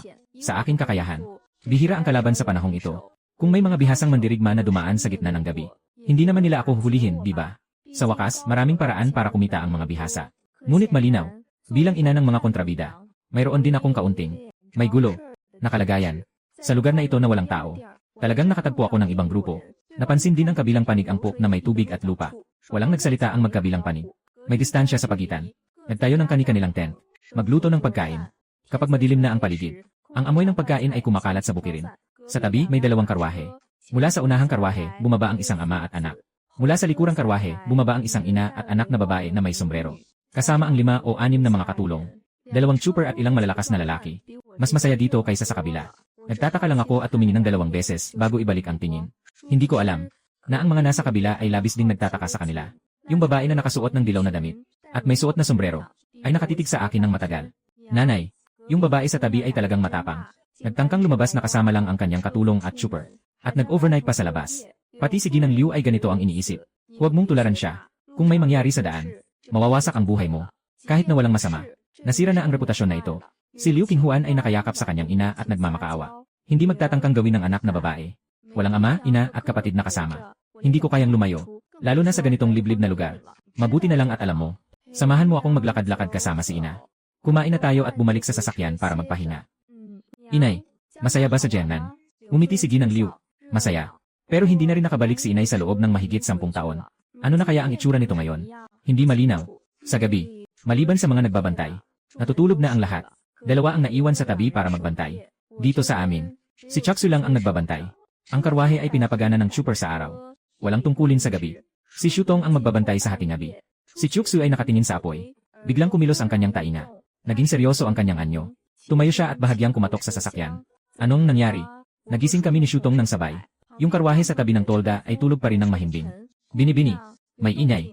Manatili ka sa loob ng karwahe. Huwag kang lalabas. Nang marinig ang salita, ilang pana ang ipinukol mula sa dilim. Diretsong tinamaan ang loob ng karwahe. Diretso sa sasakyan. Ang hangin sa gubat ay humuhuni. Malinaw kong narinig ang isang tao na nagsabi, walang iwanan. Agad na. Humampas ang halos 10 tao na nakaitim sa kanila. At sa grupo sa tabi. Ngunit nararamdaman ko, ang sarili ang pangunahing layunin. Unang niebe. Pumunta sa katabing bahay para tumulong. Nag-atubiling sandali si Unang Niebe. Ang katawan ay otomatikong sumunod at tumalon. Lumabas ako mula sa karwahe. Isinuksok ko ang kamay ko sa manggas. Sa katunayan mula sa espasyo. Hinila ang isang tali na may kampanilya. Mukhang marupok ang puting tali. Pero ito ay isang makabagong armas na reward ng sistema. Pinili mula sa tali. Dahil ito ay personal kong hilig. Matagal na akong hindi gumagalaw. Hindi ko alam kung sanay na ba ako. Sa modernong panahon, maraming tiye. Hindi ko kayang gumamit ng kinggong. Kung hindi, tiyak na pupunta ang mga pulis sa bahay. Kung isipin, 2 taon na akong hindi nakipag-away. Sa totoo lang, ito na ang unang pagkakataon na makikipaglaban ako ng totoo. Noong nag-aaral ako ng martial arts, lahat ay para makipag-spar sa mga bata. Ila the way. Education. They somehow feel a bit excited. I display in me bailing and face several men in black, claiming it is a fight. But in reality, the men in black want to gang up on me. Isang tao ang humampas ng espada sa sarili niyang hibla. Akala niya kayang putulin ang tali gamit ang isang hampas. Pero sa halip, ang espada ang naipit sa puting hibla. Nabiti sa hangin at napalipad. Mag-ingat. Magaling maglaban ang babaeng ito. Ang malinaw na tunog ng kampanilya ay halong hampas ng espada. Parang isang kantang panglaban na umaawit. Nagsimula pa akong medyo kabado. Habang tumatagal, mas naging smooth ako. Sa isang iglap, maraming bangkay na nakahandusay sa lupa. Lahat nakatali ang leg. Yung kalaban sa kabilang side, iniwan na ang maliit na target. Lahat ay dumating sa akin. Pati si Initial Snow bumalik din. Nakagapos sa isang tao. Nais niyang tumulong. Ngunit nahawakan siya ng sariling lubid sa baywang. Madaling na itapon. Manatili ka dyan. Hayaan mong maglaro ako. Ang malinaw na boses ng dalaga. Parang isang sampal na tumama sa mukha ng taong nakaitim. Lalo na ang maliit na leader. Nakita niyang sunod-sunod na bumagsak ang siyam na dinala. 3 na lang ang natira. Itong babae na kanilang itinuturing na alilang opisyal ay nagpasabi na naglalaro lang. Haha. Sila ang isa sa 3 nangungunang samahan ng mga mamamatay tao sa mundo. Muling nanlaban ang maliit na pinuno. Ngunit natamaan siya ng mistulang nakalutang na puting tali sa dibdib. Kahit isang piraso lang ng tela. Pero mas malakas pa sa mabigat na martilyo. Kahit hindi tumingin, alam na alam. Nawasak na ang mga ribcage. At may isang parang kampanilya na hukay sa dibdib. Nawawala na ang laman at dugo. Nakita na ang huling 3 tao ay mamamatay na rin. Hindi na siya nag-atubili. Lumiko at tumakas. Nahuli ko ang huling 3 tao. Hindi ko na sila hinabol. Umaasa akong matamaan ang bata. Para makuha ang matanda. Tamang-tama para mag-practice. Bilang dagdag, linisin ang ilang potensyal na banta para sa panganay. Sa isip pa lang, alam na. Isang biglang sumulpot na dalaga. Saan naman ako magkakaroon ng kaaway? Tiyak na ito ay laban kay Shen Gije.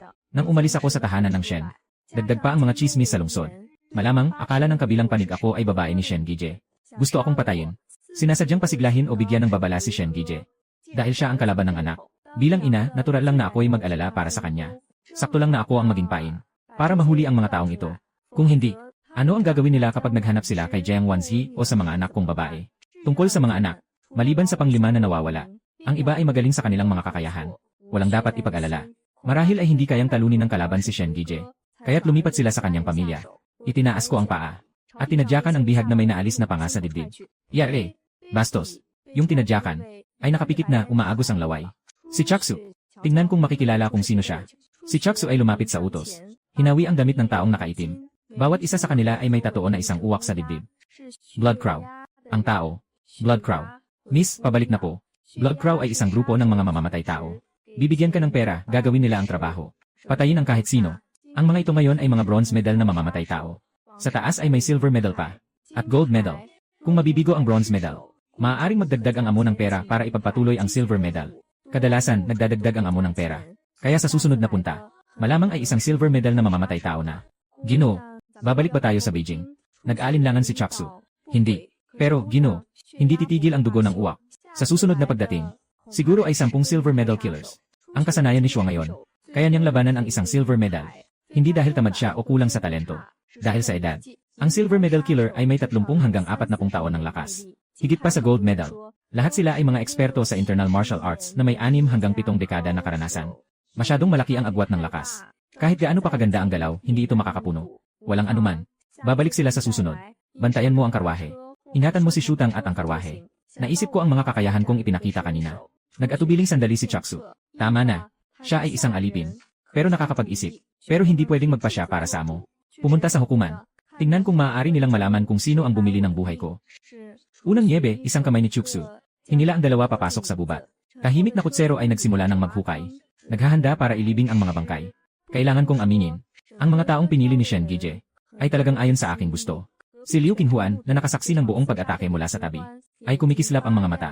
Nakatingin siya sa akin. Kuya, nakita mo ba? Nakita ko. Malalim ang mga mata ni Liu Jingxi. Nakita niya ang isang diwata sa ilalim ng buwan. Kuya, pwede ko ba siyang hingin na maging guro ko?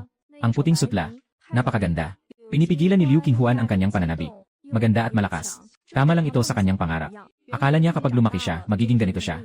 Ngunit siya ay 13 na. Ganda. Malayo pa talaga. Naalala ang eksenang iyon. Muli na namang nag-aalab ang puso ni Liu Qinghuan. Ngumiti si Liu Jingxi at nagsabi, kung gusto mo, maghanda ka ng ilang pasalubong at ipadala ito. Salamat sa tulong ng kanyang katulong kanina. Ang mga dala nilang tauhan ay mga karaniwang mandirigma lamang. Kaya pa ang pakikipaglaban sa mga bundok na tulisan. Pero kapag nakasalubong mo ang ganitong mamamatay tao na handang pumatay sa saloobin, hindi ka na makakatingin ng mabuti. Kahit na naapektuhan siya ng babaeng yon. Pero isang babae na makapag-akit ng ganitong dami ng mga mamamatay tao. At may mataas na kakayahan sa pakikidigma at nakakapag-counterattack. Hindi siya basta-basta. Nais ni Liu Jingxi na makipagkaibigan. Ngunit ang kasama ay mga babae. Hindi siya makapag-usap ng direkta. Gusto ng kapatid na babae. Saktong sabay na pumunta. Mabilis. Dumating ang magkapatid na may kasamang tagadala ng regalo. Si Liu Jingxi ay yumuko. Ako po si Liu Jingxi. Mula sa kabisera patungong Jiangnan para sa negosyo. Salamat sa tulong ng dalaga ng inyong alilang babae. Dahil dito, kami ng aking pamilya ay nakaligtas. Narito ang munting regalo. Bilang pasasalamat. Magandang araw, ate. Ako si Liu Qinghuan. Maraming salamat, ate, sa pagpapadala ng alila upang tulungan kami. Hindi ko akalain na magpapasalamat pa sila sa amin. Natatakot pa nga akong iparating si Sutoong at ang iba na magdala ng ilang bagay bilang pasasalamat sa kabilang bahay. Sa huli kasi, ako ang nakasira sa kanila. Narinig ko pa na may nasaktan.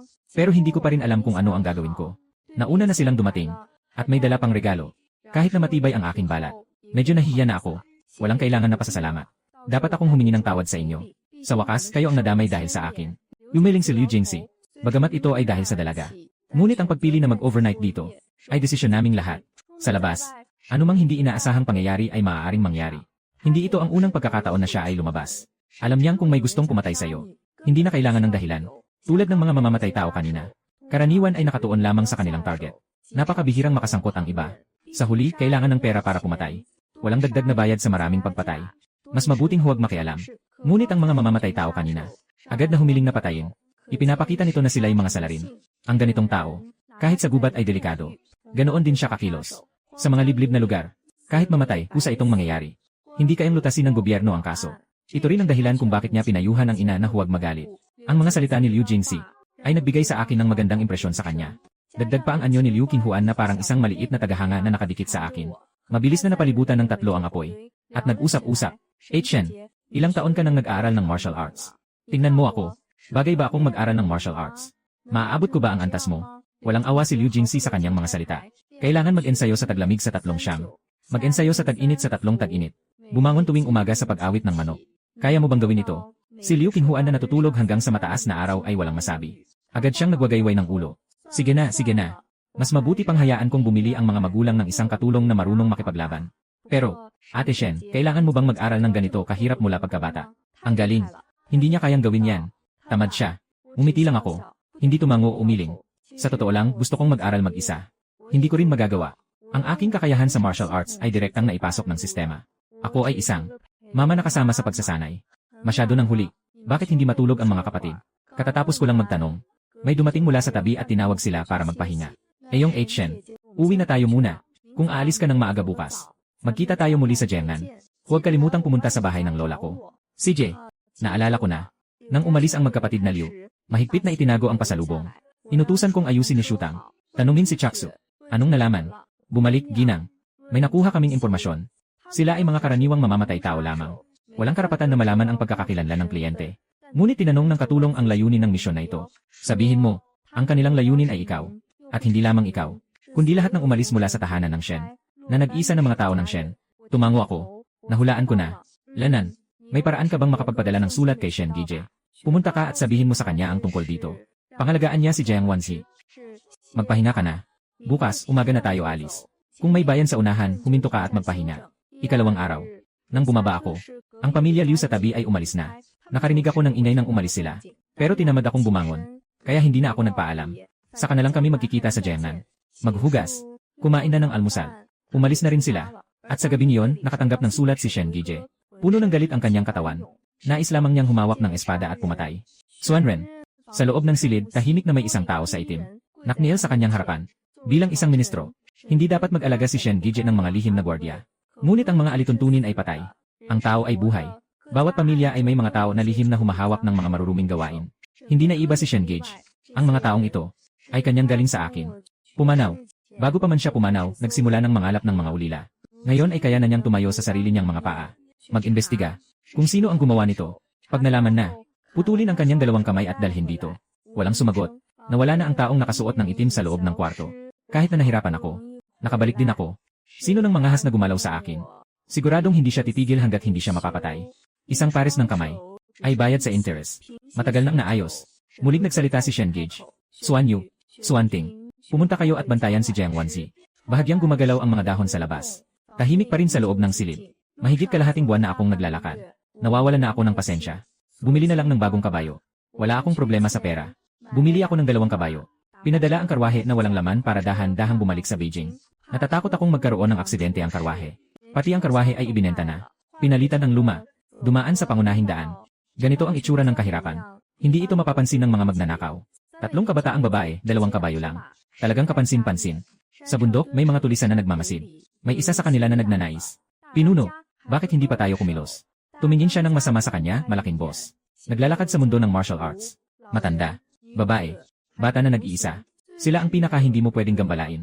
Hindi mo alam. Pero hindi siya nag-iisa. Hindi ba 3 ito? Walang magawa ang leader. Naiiyak sa katangahan. Walang natanggap na utos. Hindi kumilos ang mga bandido sa bundok. Kahit na sinadya kong pabagalin ang takbo. Hindi sila umatake. Medyo nadismaya ako. Akala ko makakakuha na naman ng pugad ng mga bandido. Upang alisin ang panganib para sa mga tao. At makapag-black eat black. Ngunit, hindi ko pinapansin ang mga hindi umaatake sa akin. Karaniwan kong pinapalampas ang mga yon. Takot akong makapatay ng mabuting tao. Sa mga panahong ito, ang mga bandido. Hindi lahat ay masasamang tao. May ilan na napilitang umakyat sa bundok na mga kapuspalad. Mayroon pang natitirang prinsipyo sa puso. Walang nahuli na isda. Hindi na ako mag-aksaya ng oras. Bibilisan ko ang paglalakbay. Bago magdilim, nakarating sa isang maliit na bayan. Si Chaksu at si Shutong ay nagpareserba ng kwarto. Pakainin ang kabayo. Naglalakad lang ako mag-isa sa kalye. Sayang. Sa maliit na bayan pagkatapos magdilim. Wala nang masyadong tao sa daan. Higit pa rito, walang ilaw tulad sa kabisera. Walang masyadong pwedeng pasyalan. Bumalik na ako sa inn. Masiglang bumati ang katulong sa tindahan. Ginoo, naipadala na ang pagkain sa kwarto. Magpadala ng ilang timba ng mainit na tubig. Nagbigay ako ng pirasong pilak. Sandal. Itim na kumakain ng itim. Ngayon ay may kaya na ako. Kung hindi lang ako natatakot na makuha ang atensyon ng mga otoridad. Matagal na sana akong kumuha ng gantimpala. Hindi sana ako nagtatago at nag-iwan ng tao sa harap ng county office. Sa gabi, nasa loob ako ng kwarto at nagpapahinga. Si Chuksu ay may hawak na espada at nagbabantay sa labas. Ang mga nagtatago sa dilim ay nagmumura. Pagpasok sa syudad, pinapayagan pa rin magbantay. Mga putang ina nitong mga babae sa bahay ng mga opisyal. Elders, may gagawin pa ba sila? Yung lalaking naka-silver na maskara, kumikindat. Umalis na. Pag-atak sa loob ng syudad, delikado na. Ngayon, may mga taong nagbabantay pa rin. Kailangan makuha at makaalis bago dumating ang mga otoridad. Sobrang laki ng panganib. Sila na ang ikatlong grupo ng mga silver medal na mamamatay tao na ipinadala ng Blood Crown. Kung mabigo ulit, susunod na darating ay ang mga gold medal na halimaw. Ang target na ito ay nakapagpatay na ng napakaraming tao. Hindi ito basta-basta. Kahit gaano pa kainat, hindi ito labis. Dahil wala nang pagkakataong sumalakay. Pumili ang pinuno ng mga nakatatanda na umatras. At maghanap ng ibang pagkakataon. Hindi ako nagtagal sa bayan. Nagmamadali ako. Mga 3 araw na lang at makararating na ako sa Jiangnan. Kaya, mabilis akong naglalakbay. Muli akong naambush. Hindi na ako ang dating maingat at nag-ingat na tagapagdala. Ngayon, ang aking kasanayan sa paggamit ng sinulid ay napakahusay na. Bawat galaw ay kayang magpahulog ng isang tao. O kaya'y pigilin ang leg. O kaya'y itapon palayo. Ang mga mamamatay tao ng inyong dugo ng uwak ay hindi gaanong halaga. Para pumatay ng isang tao sa akin. Siguro ay nakapatay na ako ng mahigit 50 tao. Hindi sumagot ang lalaking may pilak na mukha.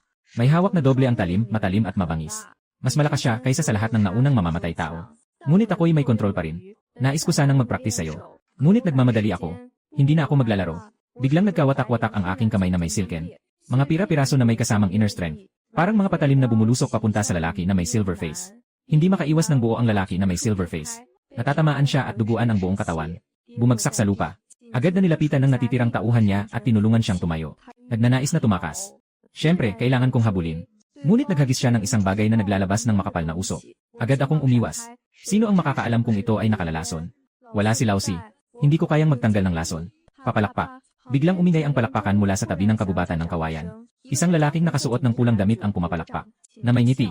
Na walang pakialam na lumalabas. Magaling ang dalaga. Na kayang patayin ang pilak na elder ng dugo ng uwak. Hindi ako nagsalita. Na nakatitig sa kanyang napakaastig na mukha. Sa harap ng ganitong nakakainsultong tingin.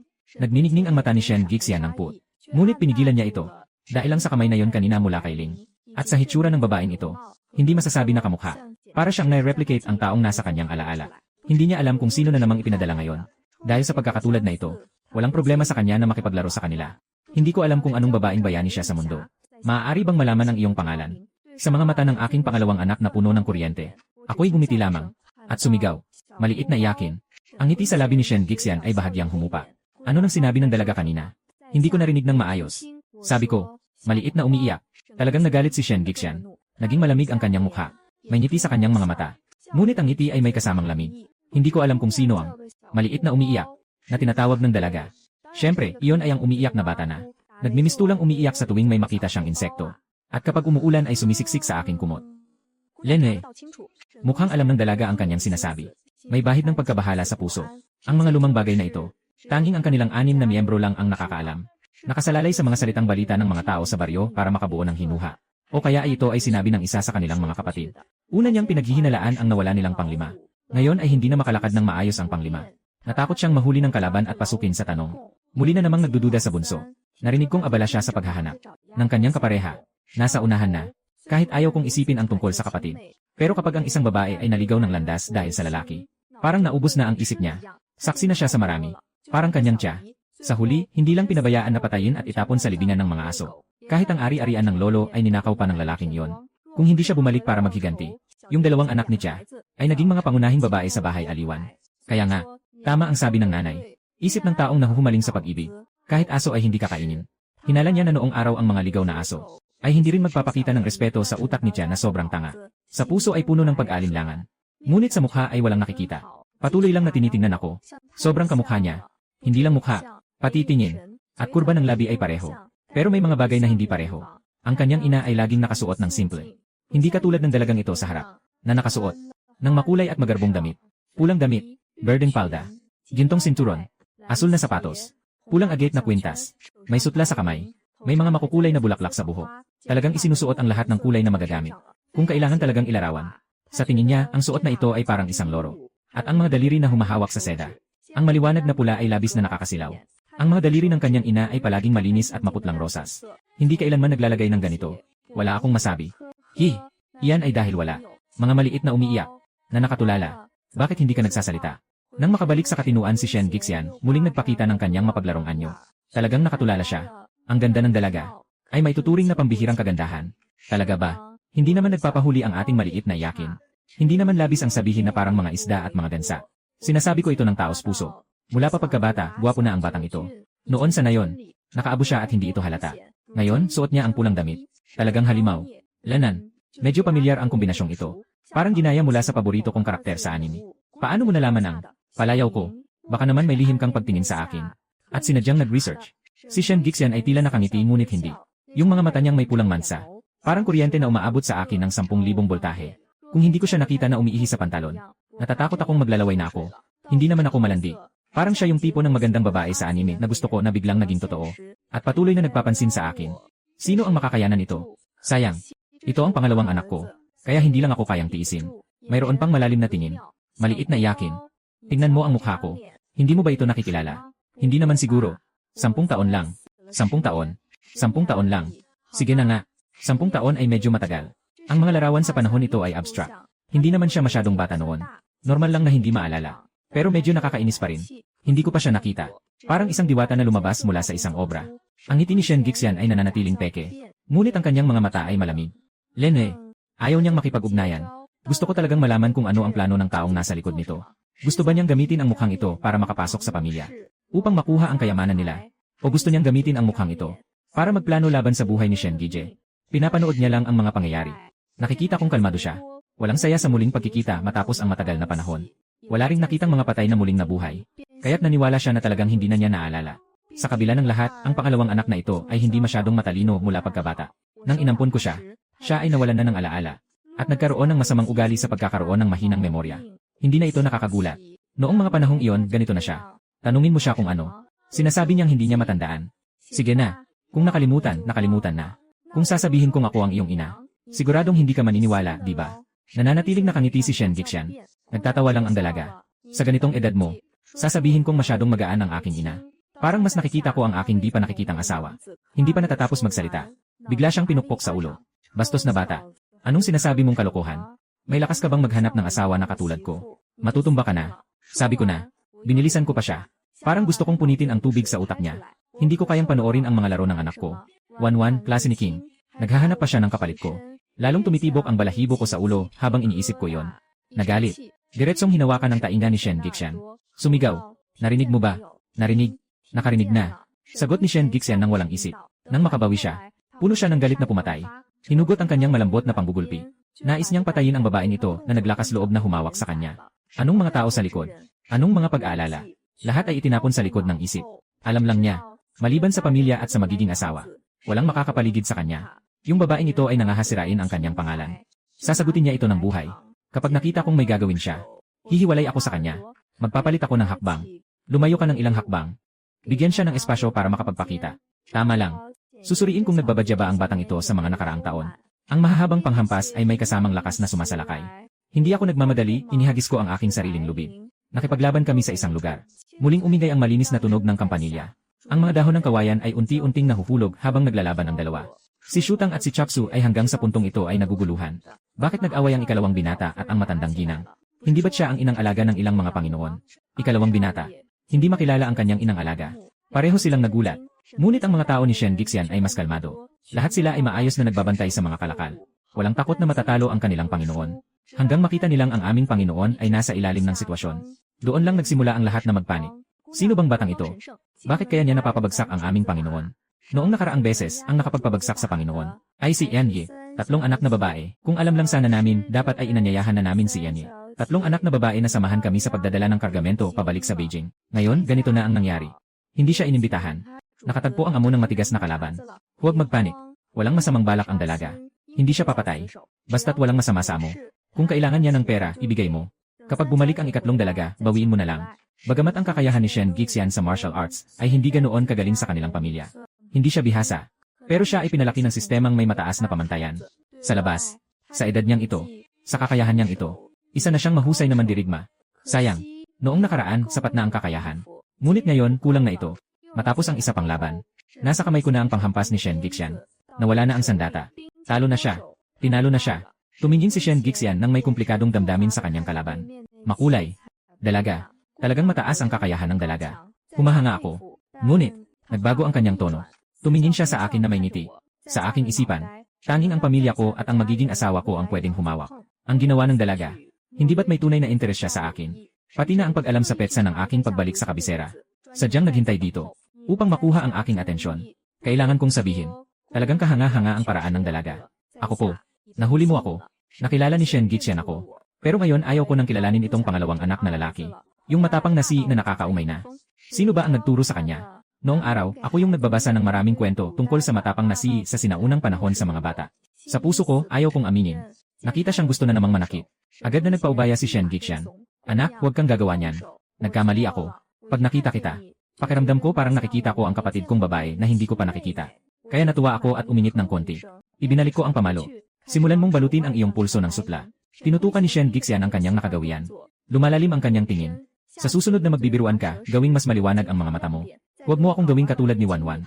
Gagawin kong matakot ka sa mukha ko. Naiintindihan mo.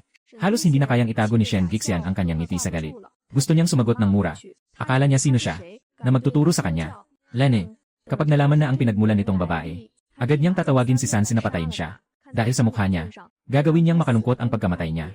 Nagpatuloy ang pag-isip na yon hanggang makita niya sina Shutong at Chaksu. Napatigil siya sa pagkabigla. Shutong, Chaksu, hindi ba kayo nasa Jinchen? Bakit kayo nandito? Pinapunta ba kayo ni Shen Gije para magdala ng mensahe? Nagtinginan ang dalawa. Bumalik kay Segundo Ginoo. Kami ay nahati sa mga babae ng mga matanda. Kasama siya sa pagpunta sa Jiangnan upang hanapin kayo at ang ilang mga ginoo at ginang. Ginang, ipaliwanag ni Sutong. Iyon ang amang-amahan mong si Ginang Shen. Sa bahay, tinatawag naming Lola. Kapag nasa labas siya, pakiramdam niya ay kakaiba ang tawag na yon. Hayaan mong tawagin ang dalaga. Matanda. Matandang ginang. Sino bang nababaliw si Shen Gije? Talagang iniisip ni Shen Gixian na nababaliw ang kuya niya. Gusto niya ang kanyang ina. Ngunit, hindi dahil sa magkamukha sila ay maaari na siyang maging ina niya. Sa mga nakaraang taon, kakaunti na lang ba ang mga babaeng kahawig ni nanay na nakikita ko sa paligid? Hindi siya kailanman nagkakaroon ng ibang pag-ibig. Mas hindi niya matanggap na may ibang nakikinabang sa mga bagay na dapat ay para kay nanay. Kaya, pumunta na tayo. Sila ang mamamatay. Akala niya, pareho lang si Shen Gije. Hindi niya inasahan na may araw ding nagkamali ang panganay. Anong pangalan niya? Pareho ang apelyido, Shen. Hindi naman talaga siya tinatawag na Shen Kinyin, di ba? Maingat na tumingin si Shutong sa nag-aapoy na ikatlong anak na lalaki. Sagot ng tapat. Tama ang hula ninyo. Mayroon bang dokumento bilang patunay? Hindi po alam ng alipin. Malamig nang umiti si Shen Gixian. Sige, wala. Kung meron man, kailangang sirain. Kung hindi, paano sila makakapagkunwaring patay at mabuhay muli? Parang mga baliw ba ang mga kapatid na yon? Isang dalawa, iniisip nilang maniniwala sila sa muling pagkabuhay. Yung ganitong kwento ng pagbalik sa buhay. Sige na. Talagang naniniwala sila noon. Si Shen Gije ay may karapatan. Matapos niyang magkapera, ang unang gagawin niya ay maghanap ng mga kakaibang tao sa buong mundo. Sa totoo lang, alam na nila. Malaki ang posibilidad na ang ina ay hindi taga dito sa mundong ito. Sobrang misteryosa niya. May iba't ibang kakaibang ideya at kamanghamanghang kakayahan. Dahil nga nakarating siya mula sa ibang mundo. Bakit hindi pwedeng mamatay at muling mabuhay? Pero ang mga nagpapanggap ay sobrang pangit ang pag-arte. Mabilis lang makita na hindi sila. Tanging ang taong ito sa harap. Si Shen Gixian ang may pagdududa. Siyang nakapagpanggap gamit ang mahusay na pag-arte para lokohin si Shen Gije. Lene, hintayin siyang bumalik sa Beijing. Kailangan talagang tulungan ang kuya na linisin ang isip niya. Maliit na iyakin. Tapos na bang magtanong? Kapag tapos na, agad na ipaalam sa tao na umalis na. Mukhang masyadong komportable ang dalaga. Ngayon ay ginagamit na ako. Tinaas ko ang kilay. Maaari bang utusan? Siyempre, maaari. Masaya akong maglingkod sa magandang babae. Salamat sa iyong tulong. Si Shen Gixian ay nagbigay ng senya sa kanyang mga tauhan na maghukay. Patuloy akong nakamasid sa kanya mula sa tabi. Maliban sa pagiging mas bata, sobrang kapareho siya ng kanyang ina ayon sa alaala. Yung mga mata niyang laging nakangiti. Tumingin ng mahinahon. Ngunit sa ilalim ng mata ay malamig. Naalala niya ang sarili niya. Noon, hindi pa siya ganito. Kundi isang batang pasaway at makulit na iyakin. Tuwing araw, umaasa sa kakayahan ng kuya at ate niya. Para maging hari sa labas. Kung bakit naging ganito, ay para mas maging katulad ng kanyang ina. Matutunan ang kanyang anyo. Magsuot ayon sa kanyang paborito. Ina at anak. Paano ba naman hindi magiging katulad? Si Shen Gixian ay nag-isip ng mga bagay-bagay. Ako rin ay nag-isip ng malalim. Minsan-minsan ay tinitignan siya ng pabulong. Binabalikan sa isipan ang mga pangyayari sa kanyang kwento. Ang dahilan kung bakit si Shen Gixian ay tinagurian bilang mas pinalakas na kontrabida. Dahil 2 taon pagkatapos ng kalamidad, siya ay nakinabang sa sakuna. Nag-imbak ng pagkain at ibinebenta ito sa mataas na presyo. Malaki ang kita. Kung ang sinasabi nilang may prinsipyo pa siya ngayon, ay pagkatapos ng kamatayan ng kanyang kuya at manugang. Lubos siyang naging isang makina ng paghihiganti. Wala nang pakialam sa kabutihan at moralidad sa puso niya. Walang pakialam sa buhay ng iba. Tumingin ng may ngiti sa kaguluhan ng mga hari. Basta't yung mga nag-aalsa. Karaniwan nang nakatanggap ng pera at armas mula sa kanya. Binagyo niya ang buong bansa ng Xia. Nagdulot ito ng maraming problema sa bagong emperador na lalaki. Ngunit may isip siya. Palihim na sumusuporta. Hanggang sa huli, lahat ng kayamanan ay napunta sa pangunahing tauhan. Ang mga paratang ay inilabas sa publiko. Para sa mga tao sa Xia, si Shen Gixian ay isang negosyanteng trader. At taksil sa bayan. Sobrang galit ng lahat sa kanya. Matagal nang nakalimutan ng mga tao ang 3 taong sakuna. Ilang tao ang nagmura sa bagong emperador na hindi karapat-dapat sa kanyang posisyon. Sila ay ginabayan ng bagong emperador. Na naniniwala na ang mga paghihirap noong 3 taon ay dahil kay Shen Gixian na nagtutulak sa likod. Kung hindi siya nag-imbak ng bigas at nagbenta ng mahal. Na nagdulot sa ibang mga negosyante na magtaas ng presyo. Hindi sana sila hindi makabili ng bigas. Kung hindi siya tumulong sa mga rebelde, hindi mahuhuli ng korte ang kanilang mga pamilya para sa digmaan at mamatay. Sa madaling salita, si Shen Gixian ang tunay na salarin ng lahat ng pagdurusa. 10,000 tao ang nag-sign ng petisyon na humihiling ng kanyang pagbitay. Nang matapos ng mga tauhan ang paglilibing sa mga bangkay, lumapit si Shen Gixian upang anyayahan akong sumama pabalik sa kabisera. Hindi ba't ikaw ang naghanap sa akin? Naghahanda akong bumalik sa Beijing para maghatid ng mga kalakal. Sama-sama tayong umalis. Nasaan ang 2 mong kapatid na babae at si Woody? May balita ba? Wala si San Mei sa Jiangnan. Sabi ni si Mei, pupunta siya sa Tianshan para mangolekta ng gamot para kay Shen Giche na may sakit sa binti. Hindi kampante si San Mei. Sumama siya sa kanya. Tianshan. Nabigla ako. Hayaan mo silang 2 na pumunta mag-isa. Pumikit si Shen Gixian. Ano pa? Susunod ako. Hayaan mo silang protektahan ako. Sinabi ko na huwag nang alalahanin si Shen Giche. Hindi sila nakikinig. Ano ang magagawa ko? Bagamat malamig ang mga salita, may galit at pag-aalala sa mga mata. Nakapagpigil ako sa sarili. Hindi siya marunong sa medisina. Wala rin siyang ganitong gamot para sa mga patay na buhay. Kung siya ang nasa sitwasyon, pupunta rin sa Tianshan para mangolekta ng mga gamot. Nasaan ang Tianshan? May kilala ka bang tao na marunong sa daan? Ihatid mo ako roon. Tumingin si Shen Gixian sa akin na may pagtataka. Ganito na ba kalakas ang pagsisikap ng mga peking tao sa pag-arte ngayon? Ngunit mabilis siyang kumalma muli. Talagang marunong itong peking tao na magplano ng mga tao. Gusto niyang gamitin ito para mapagkatiwalaan sila. Sa huli, kahit na siya ay naglakas loob na pumunta sa Tianshan para hanapin si Sanmi at Smai. Kahit na hindi niya mahanap, maghahanap siya ng lugar na pagtutuluyan. Pagbabalik, magpapanggap na nasaktan at hindi nahanap. Siguradong mapapaniwala niya ang ibang mga hangal na mga tao. Sayang, ang nakatayo sa harap niya ay ang pinakamatalinong tao sa Shen pamilya. Kung gusto mong pumunta, huwag nang humanap ng iba. Ako na ang gagabay sa'yo. Ikaw, tumingin ako sa kanya ng may pagdududa. Sigurado ka bang alam mo ang daan? Kung hindi, ayos na lang. Hanapan mo na lang ako ng gagabay.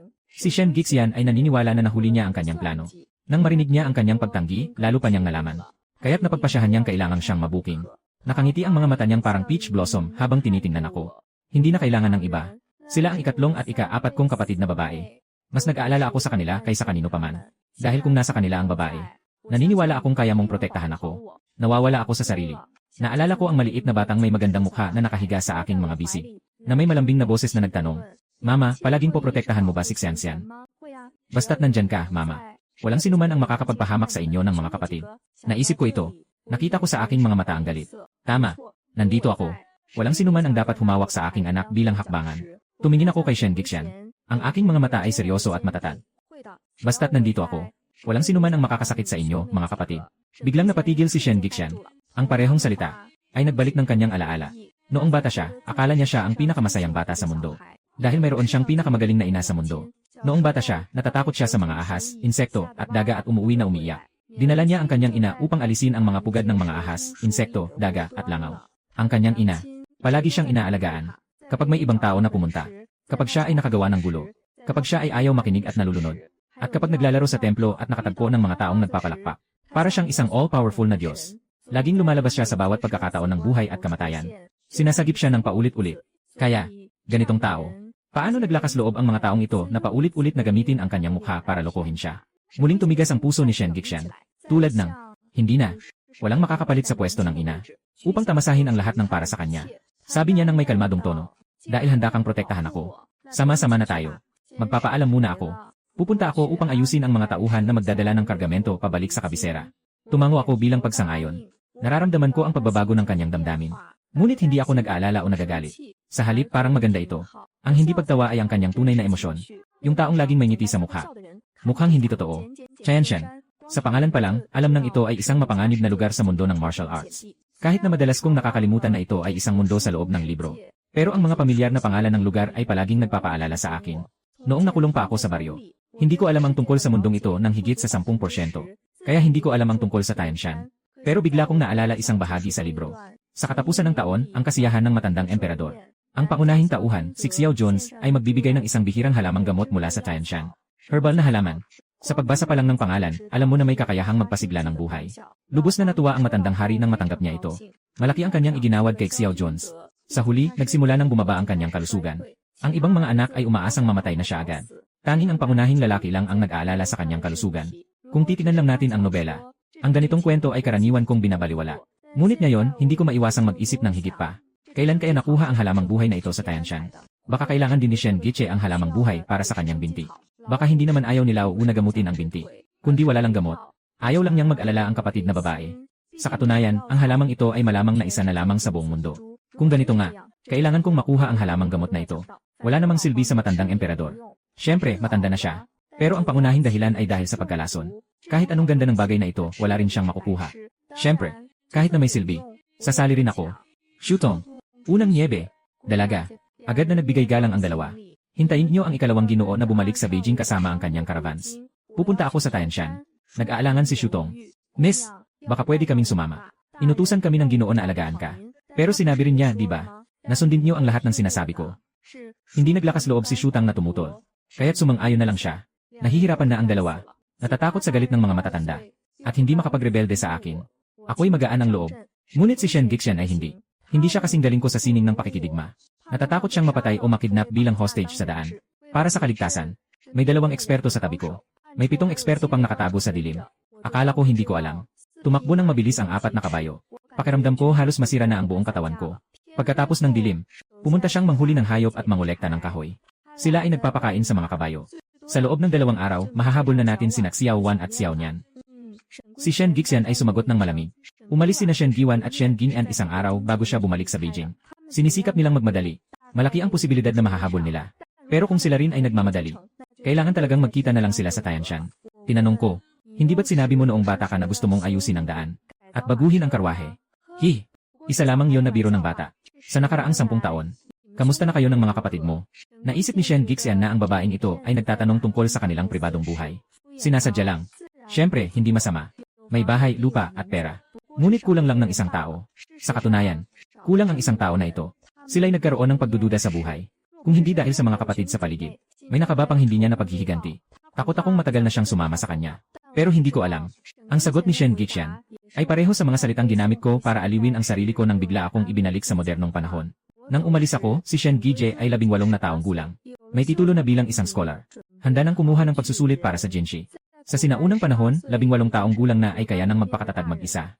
Kasama na ang mga bagay na iniwan ko sa kanila at ang mga natutunan nilang kasanayan.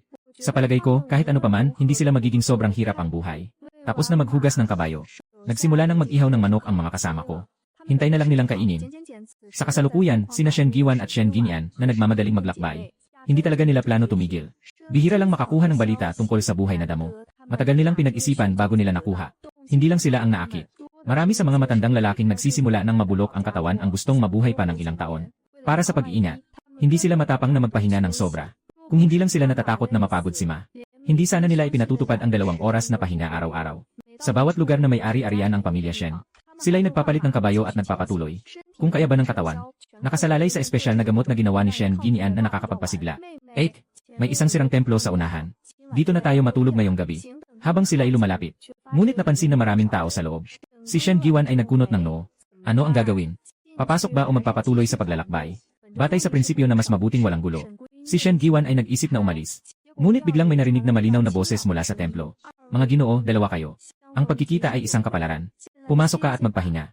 Kami ay nasa loob lamang. Ibinibigay namin ang labas sa inyo. Nagngitian ang magkapatid. Salamat. Inayos ng 2 ang kanilang mga kabayo. Pumasok sa labas ng sirang templo. Bagamat sirang na ang loob ng palasyo, naayos na ito. May mga tao sa loob at amoy ng inihaw na pagkain. Pero walang lumalabas. Parang nag-iwas sa mata. Patuloy na nagbabantay ang magkapatid. Hindi sila nagsusunog ng apoy. Tanging mga tuyong biskwit ang inilabas at ininom ang malamig na tubig. Sandali. Lumabas ang isang batang alipin, mga 14 na taong gulang. May daladalang inihaw na manok na nakabalot sa dahon ng tubig. Mga dalagang ito, sabi ng aming amo na ibibigay ko sa inyo. Tinatanggihan ni Shen Giwan. Pasalamatan nyo na lang ang amo namin. Hindi na kailangan. May sarili kaming pagkain. Hindi na nagtagal ang mga katulong. Yumuko at umalis. Sa gabi, si Shen Giwan ay nakasandal sa pader, nakapikit at nagbabantay. Sa panahong ito, ganito silang lahat. Nananatili ng 2 oras. Bawat isa ay nagbabantay ng 1 oras. 1 oras lang ang tulog araw-araw. Hindi pa rin siya bumabagsak ngayon. Lahat ng ito ay salamat sa malaking pil ni Shen Ginian. Bigla, nakaramdam siya ng bahagyang amoy ng bulaklak. Agad na alerto si Shen Giwan. Kinuha ang antidote pill mula sa kanyang baywang at inubos ito. Tumalikod at ginising si Shen Ginian. Nakita niyang medyo malabo ang mata ng kanyang kapatid. Bilisan mo, pakainin mo siya ng isa pa. Pagkatapos, nagkunwari siyang tinamaan at nahulog sa tabi ni Shen Ginian. Pagkalipas ng ilang sandali, may narinig na ingay mula sa loob ng silid. Si Shen Ginian na uminom ng lunas ay nanatiling gising. Hindi na kailangan ng mga kapatid na mag-usap, nauunawaan na nila ang isa't isa. Nagkunwari din siyang nawalan ng malay. Agad na. Lahat ng tao sa loob ng templo ay lumabas. Tinatayang 20. Lahat sila ay mga bihasang mandirigma. Ang lalaki sa unahan na nakasuot ng puting sutla ay may hawak na pamaypay. Ang kanyang mukha ay tila napakaganda sa hangin. Hiritihe. Ganito lang ang kakayahan ng bayarang babae. Talagang nakakapanghinayang. Lalaki umiling. Isang babae lang iyon. Ano bang kaya niyang gawin? Sinasamba lang siya ng mga taong walang alam. Isang matipunong lalaki na may dalang palakol ang may pagdududa. Hindi alam ng lahat. Maliban sa tawaging bounty hunter, may isa pang pangalan si Shen Giwan, ang pangulo ng Mount Longhu. Kaya nga pinandidirihan pa rin nila ang magkapatid. Yung lalaking parang estudyante na nangunguna ay medyo nadismaya rin. Sige na, kahit papaano, ang ulo niya ay katumbas ng 1,000 liang. Lunatikong leon. Pumunta ka at putulin ang ulo niya. Pagkatapos, umiling siya at nagbalik sa loob ng palasyo para magpahinga. Hindi ang layunin nila sa pagpunta dito ay ang patayin ang bounty hunter, kundi may inutusan silang kunin sa Tianshan. Tungkol naman sa 1,200, ay para lang sa panandali ang pagkuha. Ngunit sa sumunod na sandali, ang kanyang puting damit ay napawisan ng ilang patak ng dugo. Isang ulo na hindi na makakita ng liwanag. Ang mukha ay may peklat, bumagsak sa kanyang paanan. Mangangaso ang estudyante. Paglingon niya, nakita niyang ang magkapatid na kanina pa nakatulog ay gumising na. Yung babae na nakasuot ng itim na masikip na damit ay may malaking espada na patuloy na may dugo. Malinaw na. Ito ang baril na pumatay sa mabagsik na leon. Ay, gamit niya ang technique na turtle breathing. Naniwala pa nga ako sa kanya. Si Shen Giwan ay bahagyang bumuka ang mga labi. Ang sub-leader ng Assassination Alliance, ang manunulat ng liham ng kamatayan. Tinanggap mo ang utos na patayin ako. Ang lalaking nakaputi ay biglang binuksan ang kanyang pamaypay at bahagyang inalog. Nakangiti siya na parang simoy ng tagsibol. Wala namang ganoon. Kasalukuyan lang akong nakatagpo ng isang babaeng bayani na naglalakad na may ulo na nagkakahalaga ng libu-libong liang. Medyo naakit lang ako. Ha! Ako'y labis na naakit sa iyong ulo na nagkakahalaga ng 3,000 liang. Ganap na naakit ako. Kaya, tingnan natin kung sino ang mas magaling. Ang huling sulat ng manunulat, biglang naging malamig ang mata at mukha. Pinukol niya ng 5 shuriken ang kanyang fan papunta sa magkapatid. Gamit ang malaking kutsilyo, tinulak ni Shen Giwan ang shuriken papunta sa kanan. Pinatay niya ang 2 walang kalaban-laban. Pagkatapos ay nag-away sila. Hindi magaling si Shen Ginian sa laban. Pero magaling siyang gumamit ng lason. May hawak siyang pana at sibat na gawa ni Shen Giche para sa kanya. May alam siya sa sarili niya, na basta't hindi siya mahuli at magamit para i-pressure ang kapatid niya, tutulungan niya. Kaya palagi siyang tumatakbo gamit ang kanyang galaw. Ang batang babae na ito ay madulas na parang daga. Haharapin siya ng Lausan at Lausi. Ang iba ay pupunta para tulungan ang estudyante. May 20 tao sa kabilang panig. Sila ay 2 lamang. Habang tumatakbo si Shen Jinyan, naglabas siya ng 2 lason na usok mula sa kanyang bulsa at inihagis ito sa lupa. Agad na bumalot ang makapal na usok sa sirang templo. Sumpa, ang usok na ito ay nakakalason. Agad na uminom ng antidote. Ang 10 tao na umaatake kay Shen Giwan ay huminto rin. Ngunit hindi kailangang huminto si Shen Giwan. Kakatapos lang niyang uminom ng antidote. Ang antidote na ginawa ng kanyang kapatid na babae ay hindi katulad ng karaniwang uri na umiiral ngayon. Gumamit siya ng pagkakataon upang putulin ang ulo ng isa sa kanila gamit ang malaking kutsilyo. Ang mga umaatake ay nagmukhang balisa. Ang manunulat na si Quan Shu ay nakatingin sa kanya ng may paghanga. Mukhang nagkaroon ako ng maling paghuhusga sa itsura. Hindi ko akalain na ang babae na bayani ay napakagandang tingnan. Pero napakalakas niya. Kung gusto mong makipaglaban, sige lang. Bakit pa ang daming sinasabi? Babaeng bayani. Wala naman tayong matinding galit o alitan. Mga karaniwang laban sa mundo ng mga tao. Bakit hindi na lang tayo tumigil dito? Magkamay at magkasundo. Natawa si Shen Giwan sa galit. Walang malalim na pagkamuhi. Kailangan mo na ang aking ulo. Hindi pa ba yon malalim na pagkamuhi? Bakit hindi ganito? Hatiin mo ang ulo mo sa akin. Magkaibigan tayo, paano? Ngumingiti pa rin ang mapagkumbabang manunulat. Sabi ng babae na mandirigma, nagbibiro lang siya. Paano tayo magkaibigan kung walang ulo? Kaya huwag na nating palawakin pa. Ipamalas mo ang tunay mong kakayahan. Kung hindi, dito na lang tayo. Ito ang iyong libingan. Kahit na tinutulak ng 10 tao. Hindi pa rin natalo si Shen Giwan. Natatakot ang 10 eksperto na nakapaligid sa kanya. Naisip nila na hindi hamak ang lakas ng biktimang babae na bounty hunter. Pero hindi nila inasahan na ganito siya kalakas. Ang babaeng nakatapis ng niebe ay seryoso ang tono. Ang internal na lakas niya, siguro ay 60 taon na. Ilang taon na siya. Paano siya nagkaroon ng ganitong lalim ng lakas? Marahil ay pinuno siya ng kaalaman ng isang mataas na tao. Ang ngiti ng makatang ito ay tila medyo nanlumo na. Mukhang kailangan ng lahat ngayon na ipakita ang kanilang mga natatanging kakayahan. May isa pang hindi nakatiis na magreklamo. Ilan lang naman ito, 1,000 piraso ng pila.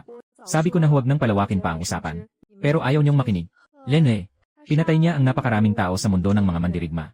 Hindi ba kayo natatakot na balang araw ay mapabilang kayo sa listahan ng mga wanted ng gobyerno? At siya ang humahabol sa inyo. Tama. Dapat nating ayusin ang mga bagay-bagay ayon sa mga alituntunin ng ating mundo. Yung katulad niya na nakikipagtulungan sa mga opisyal. Hindi karapat dapat maging isang martial artist. Walang kwenta, huwag na nating pag-usapan. Huwag na kayong makialam sa batang iyon. Lahat magkaisa at labanan ang bounty hunter na babae. Amitabha. Mga kasama, umatras na kayo. Hayaan niyo akong makipagkita sa kanya.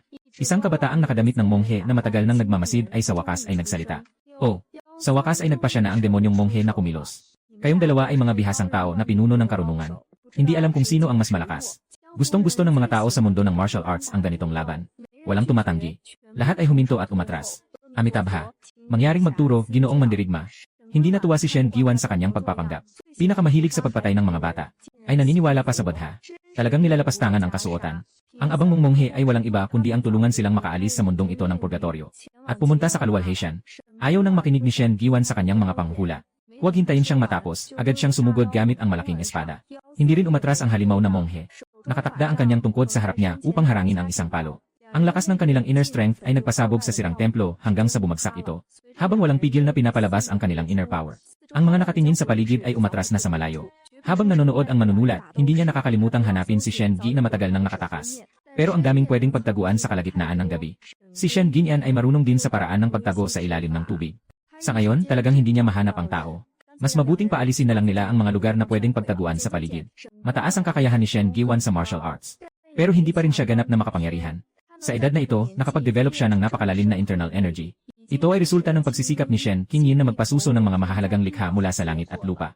Simula nang umalis si Shen Qingyin, sa loob ng 10 taon na ito, nagpakasikap siya. Wala na siyang natanggap na tulong. Kaya sa isang iglap, hindi niya mapabagsak ang demonyong monghe.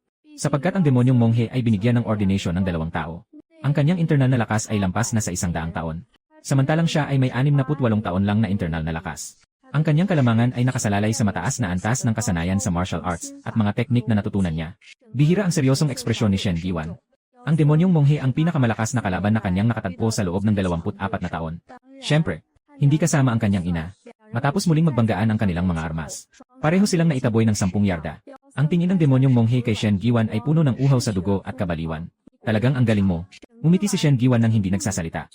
Hindi mapigilan ng huling manunulat ang pagtulak. Makangaral na demonyo. Tama na. Agad kunin ang iyong pang-espesyal na kakayahan at patayin siya. Huwag mag-aksaya ng oras.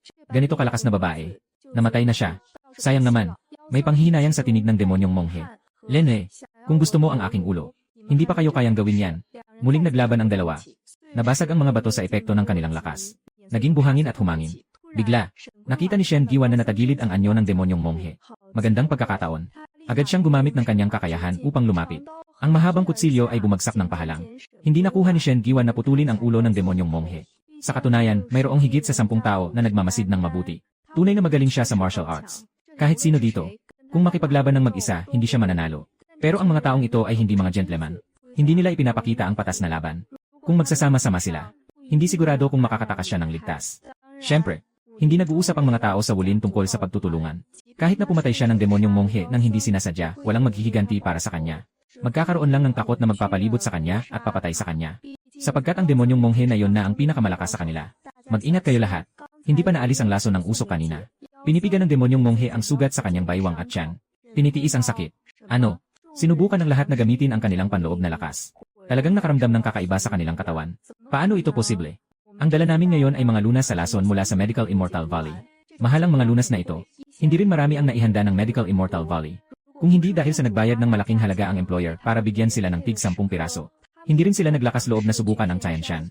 Dahil hindi ito isang bundok na natatakpan ng yelo at niebe sa buong taon, kundi isang serye ng mga bundok na may matatarik na lupain. Kahit na sila ay mga bihasang mandirigma, hindi nila masasabing makakaligtas sila roon. Kaya ang mga handang tumanggap ng gawain ay karaniwang hindi para sa pera. Habang ang mga sintomas ng lason ay lalong lumalakas. Wala nang lakas ang lahat para tanungin si Shen Giwan. Lahat sila ay nakaupo na lang sa lugar. Sinusubukan nilang gamitin ang kanilang internal energy para pilitin ang lason. Pero kahit ganito, nasa alerto pa rin sila sa pag-atake ni Shen Giwan. Kung maglakas loob siyang manghimasok ng palihim, kahit mamatay pa sila, hindi nila siya papayagang makalusot. Sa sandaling ito, ang manunulat ay bahagyang nagsisisi na. Kung alam lang niya, hindi na sana niya pinahirapan ang babaeng ito. Ang talagang nais niyang patayin ay si Shen Giwan. Walang iba. Mukha siyang katulad ng isang kaaway na kilala niya. Naisip niya noon na pumatay. Nais niyang akitin ang magkapatid sa isang sirang templo para pahirapan at patayin. Tungkol kay Shen Giwan, talagang hindi niya pinansin ang bounty hunter na ito. Kahit na may kaunting pagdiriin. Dahil inanyayahan niya si Shen Giwan na sumali sa Assassination Alliance. Pero tinanggihan siya. Isang hindi mapigilang master ng martial arts. Gusto niyang alisin ito. Ngunit hindi niya inasahan na sa halip ay mawawalan siya. Nasayang ang isang mahal na antidote. Magiging biktima pa rin tayo ng pang-aapi. Kahit na ngayon na. Kahit ang pinakamatandang manunulat ay gustong makipag-ayos kay Shen Giwan. Babaeng mandirigma. Tinatanggap namin na hindi na kami kasing galing ngayon. Basta't pumayag kayong pakawalan kami. At ipasa ang lunas sa dalagang iyon. Handa kaming magpautang sa inyo ng isang utang na loob bawat isa. Ang pagkakaibigan ng mga tao sa mundo ng martial arts. Ang salita ay dapat tuparin. Sa hinaharap, basta't nais ng mga kapatid na Shen Giwan na makipagpalitan. Na hindi kinasasangkutan ang buhay. Handa silang tumulong. Ayaw mo rin namang gawing ganap ang mga bagay, di ba? Ang pagpatay sa amin ay walang benepisyo sa iyo. May mga makapangyarihang puwersa sa likod namin. Kapag nalaman nilang namatay tayo sa kamay mo, ikaw ay hahanapin ng buong mundo ng martial arts. Si Shen Giwan ay nakasimangot. Bagamat ang kanyang mahabang espada ay may dugo pa rin, wala na siyang ginawa pang hampas ng espada. Sagutin mo ako ng ilang tanong. Sa araw na ito, tapos na ang usapan. Ang manunulat na nagpaalam ay nakahinga ng maluwag. Mahal na Ginoo, maaari bang magtanong? Siyempre, ako'y tiyak na walang itinatagong impormasyon. Saan kayo pupunta? Anong misyon ang inyong tinatanggap? Walang sinuman sa mga tinanong ang sumagot. Nang nais ng estudyante na sumagot, may isa pang nagtatangkang pigilin siya. Nang makita ang kanyang mapanganib na tingin, napigil ang iba at nanahimik.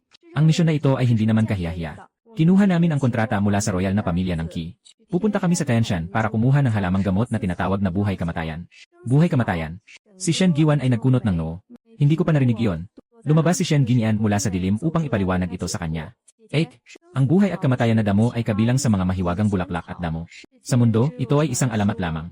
Walang sinuman ang tunay na nakakita. Tama. Ayon sa sabi-sabi, ang damong ito ay maaaring magpahaba ng buhay ng taong malapit ng mamatay. Maaari rin itong gisingin ang mga patay na buhay. At maaari nitong pagalingin ang mga taong malubhang na sugatan at nasa bingit ng kamatayan. Tungkol dito, ang mga manunulat na may huling sulat ay walang pakialam. Kung ang isang halamang gamot ay talagang may ganitong kahanga-hangang bisa, hindi ba't iyon ay isang halamang Diyos? Ngunit wala akong pakialam.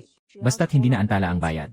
Sabi ng employer, kahit na yon ay halamang makapagbabalik buhay sa mga patay, ayos lang. Tumingin si Shen Giwan sa kanila. Kaya mayroon kayong balita tungkol sa halamang buhay at kamatayan. Nakatanggap ang aming amo ng balita tungkol sa halamang buhay at kamatayan. Naglaan siya ng malaking halaga upang tipunin ang mga kilalang eksperto sa mundo. Sa misyon na ito, malinaw na sinabi ng amo, kahit ilan ang bumalik sa kanila, ibibigay niya ang mga bagay na kanilang nais ayon sa kasunduan. At dagdagan pa ng kaunting pera. Kaya't umaasa siya na makikipagtulungan sila. Ano man ang mangyari, kailangan nilang dalhin ang bagay pabalik. Ayon sa kanyang kaalaman, bukod sa kanila, may isa pang grupo na binuo ng mga lihim na gwardiya ng hari. Mga sundalo ng Qi at mga tao mula sa Miaojiang. Ang kanyang employer ay determinado sa buhay at kamatayan ng damong ito. Nahanap na ang mga mahuhusay na tao na maaaring makuha. Sa oras na ito, ang mga taong nag-ipon ng lakas at nag-aalis ng lason ay nagmamasid kay Shen Giwan at sa kanyang kapatid na babae. Natatakot silang maghangad sila ng mga halamang gamot na ito. Nagtatanong tungkol sa lokasyon. May ilan pang sa isip nila ay nilalait ang walang kwentang manunulat na ito. Isang maliit na lason lang at sumuko na. Malamang na makakaisip ng kasinungalingan upang makaiwas. Ngunit sinabing totoo at nahayag ang misyon. Ngunit walang interes ang mga kapatid na Shen Giwan sa halamang gamot na ito. Kaya't hindi na nila ito tinanong pa. Sa totoo lang, interesado si Shen Giwan. Sino bang doktor ang hindi interesado sa ganitong kakaibang halamang gamot? Ngunit sa kasalukuyan, mas mahalaga ang kalusugan ng kapatid kaysa sa lahat.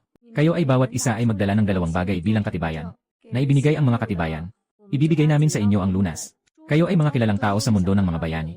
Siguradong hindi kayo magtataksil, di ba? Ang tinig ng manunulat ay matatag. Hindi. Kami ay naglalakbay sa mundo ng mga bayani. Ang aming pinapahalagahan ay ang katapatan.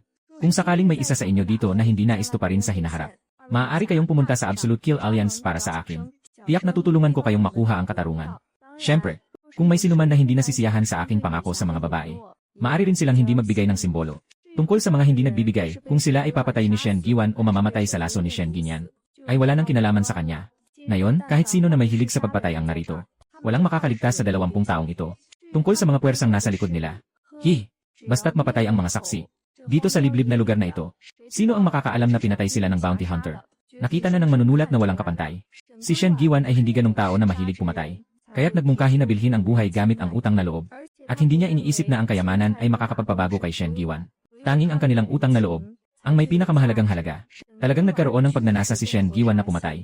Sa sandaling iyon, naisip niyang patayin ang lahat ng mga taong ito, upang alisin ang panganib sa mga tao. Bilang dagdag, patayin sila. Ngunit tumingin siya sa 20 tao. May ilan dito na tunay na mga bayani ng martial arts. Mahirap pumatay ng ganitong tao. Hindi niya kayang gawin yon. Kaya't umatras siya ng isang hakbang. Hindi naman ito talo. May utang na loob ang mga taong ito. Hindi niya magagamit mismo. Magagamit ng kuya, bunso at mga kapatid. Kahit anong gawain, marumi man o malinis. Lahat sila ay mahusay na katulong. Hindi ko pipilitin. Yung gustong magbigay ng token, pumunta sa unahan para kunin ang gamot. Yung ayaw naman, maghanap ka ng paraan para makaalis sa lason. Kailangan ng kapital para sa lason at lunas ng kapatid kong babae. Hindi ako gagawa ng negosyo na lugi. Si Xuebi Xiaosheng ang unang lumapit. Kumuha siya ng 2 perlas mula sa kanyang bulsa. May natatanging tatak ang mga perlas. Hindi ito maaring gayahin. Ito ay ginawa niya upang makabawi ng utang na loob. Sa paglalakad sa mundo, lahat ay may pagkakataon na humingi ng tulong. Basta't ang reputasyon ng pagiging mapagkakatiwalaan ay naipahayag. Walang takot na walang tutulong sa kanya. Ang demonyong monghe ay nagbigay ng 2 butil ng malaon. Kinuha ang isang pildoras ng panlaban sa lason. Isang babae na nakabalot ng itim na tela ay nakangiting nagbigay ng 2 kakaibang bato. Mga kapatid, magaling ang inyong kakayahan. Interesado ba kayong pumunta sa anino ng buwan? Mga sister sa Miyamura, nag-aalaga sa isa't isa. Si Shen Giwan ay bahagyang tumango. May magandang pakiramdam siya sa Anyugong. Organisasyong ito ay para lamang sa mga babae. Lahat ng tinatanggap ay mga babaeng walang kinabukasan. Mga nadungisan ang dangal. Mga tumakas mula sa kabaret. Mula pagkabata ay pinahirapan. Binigyan niya ito ng halaga. Dahil alam niya, hindi lahat ng babae ay kasing swerte niya. Mayroon siyang pinakamabuting ina sa mundo. Inampon siya ng ina. Tinuruan siya ng mga kakayahan. Upang magkaroon siya ng lakas ng loob sa gitna ng kaguluhan. Ibinigay pa sa kanya ang napakagandang mga kapatid. 24 na siya ngayong taon. Pinipilit na siyang mag-asawa ng mga nakatatandang kapatid. Ngunit narinig kong gusto niyang makahanap ng asawa na papasok sa kanilang pamilya. Lahat sila ay sumusuporta. Maging ang pangalawang kapatid ay nagsabi, huwag nang pag-usapan ng asawang papasok sa pamilya. Kung gusto niya ng lalaki, kaya niyang hanapan siya at ang kapatid niya. Wala siyang anuman, kundi pera lang. Ang pangalawang kapatid ay nag-enjoy lang sa proseso ng pagkuha ng pera. Hindi siya nagmamalasakit sa kayamanan mismo. Mabait siya sa lahat. Sa mga taong nagtatrabaho para sa kanya. Kahit pagaano kaliit na papel, makakakuha sila ng pinakamagandang benepisyo. Huwag na nating pag-usapan ang kapatid niyang babae. Siya ay maswerte. Ang ibang mga babae ay hindi ganoon kaswerte. Ang Anyu Palace ay nagbigay ng kanlungan sa mga hindi maswerte. At sa kasalukuyan, ano ang ginagawa ni Shen Gixian na iniisip ng kanyang mga kapatid? Nakatingin siya sa akin na parang wala sa sarili. Sa ilalim ng liwanag ng apoy, ang mukha kong natutulog ay kapareho ng alaala ng aking ina. Nang siya ay 5 taong gulang, inampon siya ng kanyang 17 taong gulang na ina. Hindi na niya matandaan kung ano ang hitsura ng kanyang ina noong 17 o 18. Ang tanging naaalala ay ang kanyang ina sa mga sumunod na taon. Hindi nagbago ang kanyang anyo. Ngunit mas naging mahinahon siya. Taon-taon siyang nagbabalat ng tofu at nagbebenta. Laging madungis ang mga damit. Hindi kailanman naging maliwanag at masigla. Dahan-dahan nang sumisikat ang araw. Kumain ng 2 ng inihaw na manto. Kasama ang mga tauhan, nagpatuloy sa paglalakbay. Pagkalipas ng 2 araw, nadaanan ang sirang templo. Agad na makikita na may naganap na laban dito. Bagong gumuho ang templo, naramdaman ni Shen Gixian ang kaba sa kanyang puso. Nakasalubong ba ng 3 kapatid na babae ang grupong ito? Tara, ituloy ang pagtugis. Nagpatuloy ang pagtugis ng 7 araw. Ngunit hindi pa rin nakita ang mga kapatid na babae. Ngunit nakarating na sila sa paanan ng Tianshan. Tumingin si Shen Gixian sa mga bundok na walang hanggan. Mukhang seryoso. Maaari ka pang bumalik ngayon. Hindi madaling pumasok dito. Pinayuhan niya ang dalawang kapatid na babae. Noong una, alam ng nakababatang kapatid na darating si ika-4 na kapatid sa Tianshan para mangolekta ng gamot. Diretso siyang umalis sa bahay. Hindi niya naalis ang isip ni Shen Ginyan. Itinatago pa ito kay Kuya Shen Gije. Sana ay tinangka nilang itago sa kanya. Na bumalik sila sa bundok para magpalipas ng oras kasama ang nakatataas. Pero sino siya? Mga kapatid na lumaki ng magkasama. Alam niya agad na may hindi tama sa dalawang dalaga. Dahil sa kanilang pagtatalo, hindi makapagpigil ang mga babae na saktan siya. Kaya tinulungan nila siyang itago ito. Nagsimula siyang hindi sang-ayon. Mahalaga ang bunso ko. Mahalaga rin ang mga nakababatang kapatid ko. Masakit para sa kanya na hindi makalakad ang bunso. Pero kahit papaano, buhay pa siya. Basta't gusto ni Xiaowu. Sigurado siyang makukuha niya ito kasama ang kuya niya. Hindi makalakad. Hindi naman kailangang mamatay. Pero pumasok ang dalawang nakababatang kapatid sa Tianshan. Malaki ang posibilidad na hindi na sila makabalik. Pagdating ng panahon, mawawala na ang mga kapatid. Nawasak na naman si Xiaowu. Paano na sila mabubuhay ng kanyang kuya at ng kanyang nakababatang kapatid? Pero sobrang tigas talaga ng ulo ng kanyang kapatid na babae. Sigurong narinig mo na ang tungkol sa Tianshan. Ang mga tao sa malalim na bundok. 10, siyam ang hindi na makakabalik. Yung makakabalik, ay may kapansanan na. May mga mabangis na hayop sa bundok na ito. At napakaraming nakalalasong bagay. Kahit ang isang lamok ay maaaring maging nakamamatay na lason. Wala akong kahit anong takot sa aking mukha. Sa halip, tinitigan niya ng may curiosity ang bundok. Nainis si Shen Gixian sa loob niya. May tagapagtanggol siya na pang-4 na babae. Bakit siya sobrang kalmado? Pwede ka pang bumalik ngayon. Hindi pa nga niya alam mismo. Gusto ba niyang pumasok sa bundok o umalis? Palagi mong pinipilit akong bumalik. Baka natatakot ka na. Sino ang natatakot? Natatakot ako na mamatay ka dyan. Magsisisi ka na lang. Kung mamatay, mamatay na. Sino bang hindi mamamatay sa buhay? Sobrang nababahala si Shen Gixian. Tumingin siya sa mukha na parang walang pakialam. Sa kabuuan, bumalik ka na ngayon. May oras ka pa. Para sa isang misyon, isasakripisyo ang buhay. Sulit ba? Siyempre, kailangan kong pumasok. Ikaw nga. Mas mabuti pang maghintay ka sa labas. Nandito na ako. Walang gaanong kahulugan kung pumasok ka pa. Sa halip, baka makasama pa ako. Sumabog si Shen Gixian. Nakanganga siya sa galit. Huwag mag-alala. Tiyak na hindi kita madadawit. Kung madadawit man ako, sige, iwan mo na kami, umalis na kayo. Dahil pumasok tayo ng magkasama. Dapat magkasama rin tayong lumabas. Hindi naman ako taong walang katapatan. Mag-isip kang mabuti. Walang silbi ang magsalita pa. Dalawa silang may kasama, pumasok sa kabundukan.